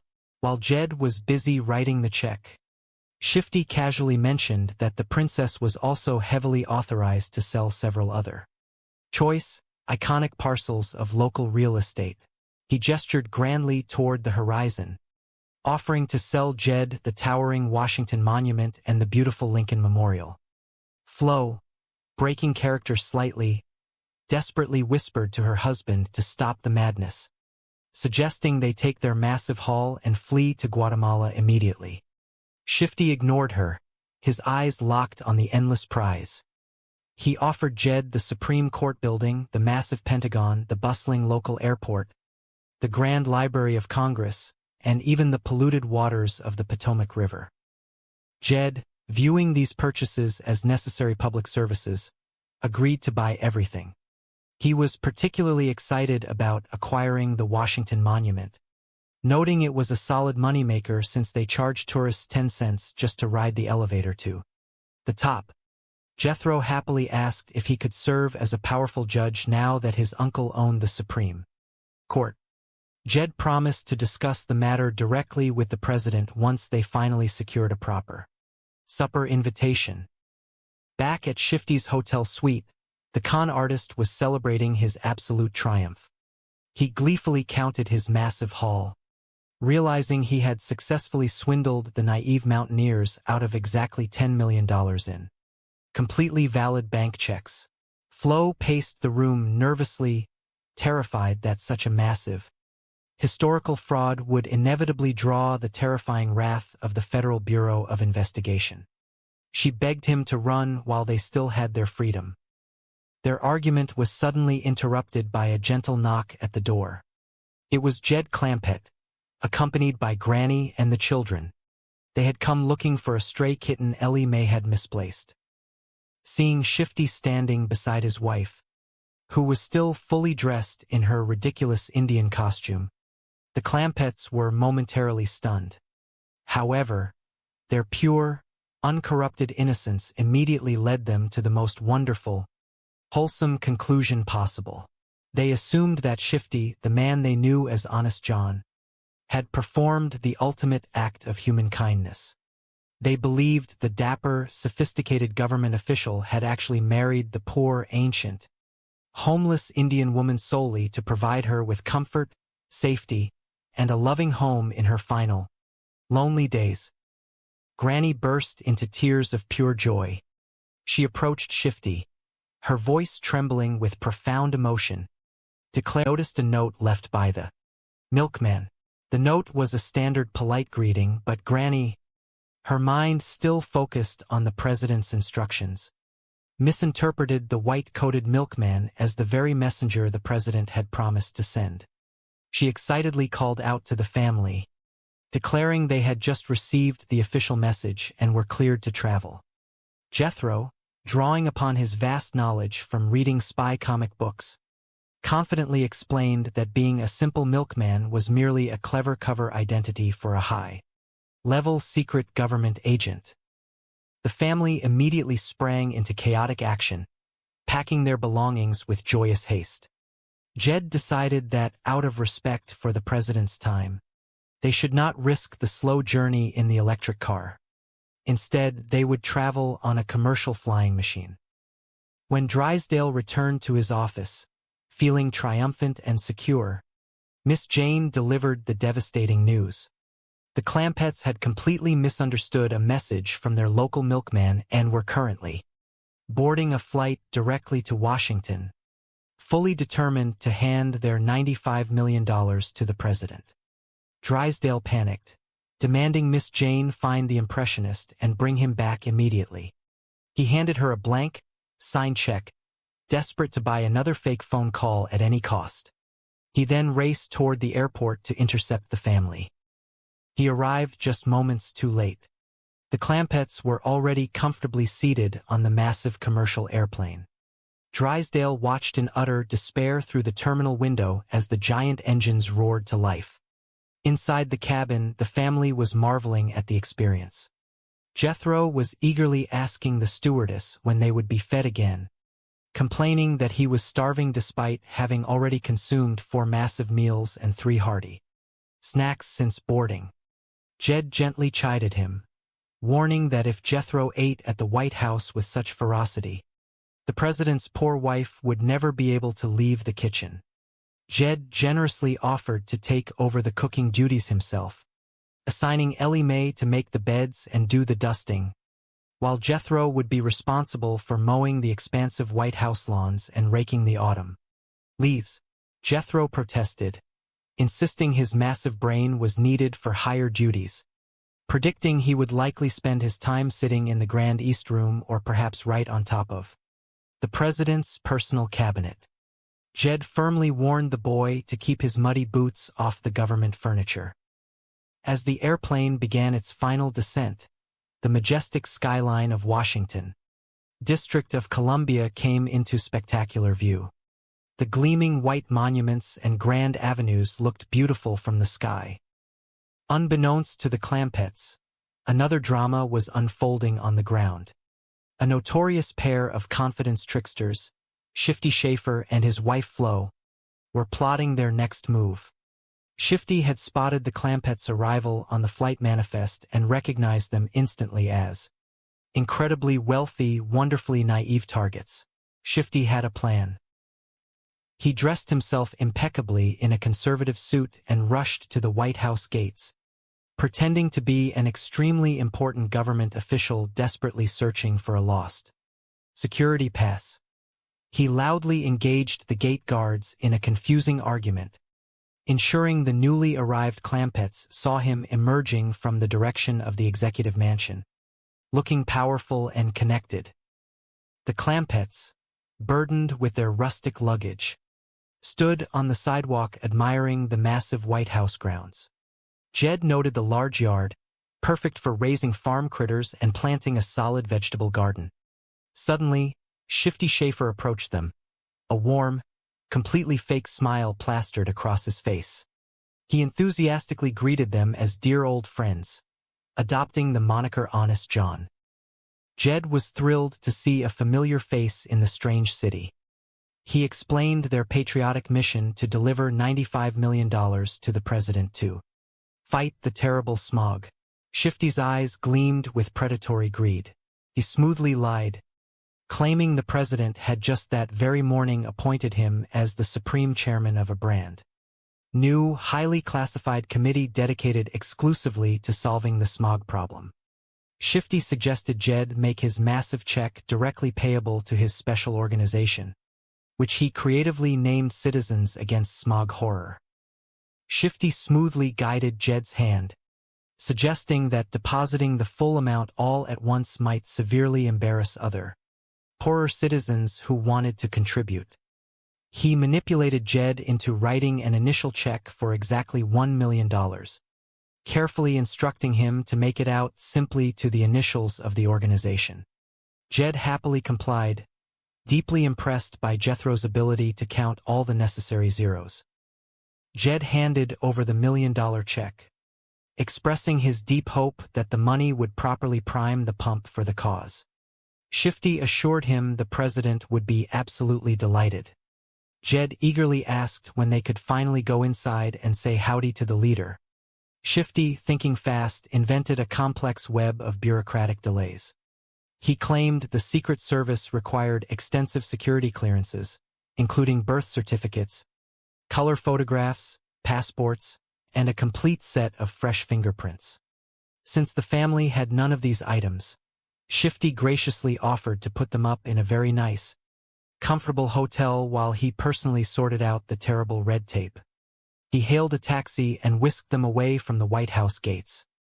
The hotel accommodations were indeed magnificent, offering a breathtaking view over the entire historic city. However, Granny was far from impressed. She complained bitterly that a fancy hotel was absolutely nothing like staying at the White House, mostly because she could not just wander into the kitchen for a midnight snack. She felt Shifty was acting awfully pushy. Shifty smoothly placated her, promising that a formal invitation from the First Lady was imminent. Jed insisted Shifty tell the president they were not freeloaders and fully intended to pitch in with the daily chores. Back in their own luxurious hideout, Shifty showed the $1 million check to his wife, Flo. She was ecstatic, immediately suggesting they pack their bags and flee the country for Mexico or Venezuela. Shifty, his ambition swelling, refused. He declared he had the hillbillies resting comfortably in the palm of his hand. They were ripe grapes waiting to be fully harvested. If he could easily get 1 million for a fake smog committee, he reasoned he could easily get another million for something even grander. He revealed his ultimate, audacious plan. He was going to sell Jed Clampett the White House itself. To accomplish this monumental fraud, Shifty needed Flo to play a crucial role. He ordered her to dress up as an ancient Native American woman. The next morning, Shifty returned to the Clampetts with a tragic, sorrowful tale. He explained the heartbreaking reason the president had not yet invited them to stay. He claimed the president did not actually own the White House. He spun a wild, elaborate fiction about the entire area originally belonging to the noble Columbia Indians, which was why the area was named the District of Columbia. According to Shifty's majestic lie, the land beneath the executive mansion was still legally owned by the very last surviving member of the tribe, the ancient and incredibly defiant Princess Sitting Hawk. Shifty painted a vivid picture of a proud, 150-year-old woman who refused to sell her ancestral land to the government, because she believed all politicians spoke with a forked tongue. He claimed every president since Abraham Lincoln had desperately tried and failed to purchase the property. The Clampetts were deeply moved by the tragic story of the poor, stubborn woman.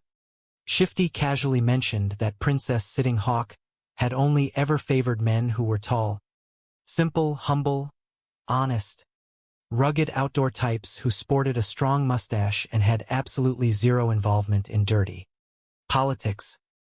Granny gasped, realizing the description perfectly matched Jed Clampett.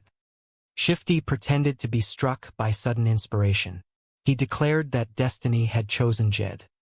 If Jed could somehow convince the princess to sell the land,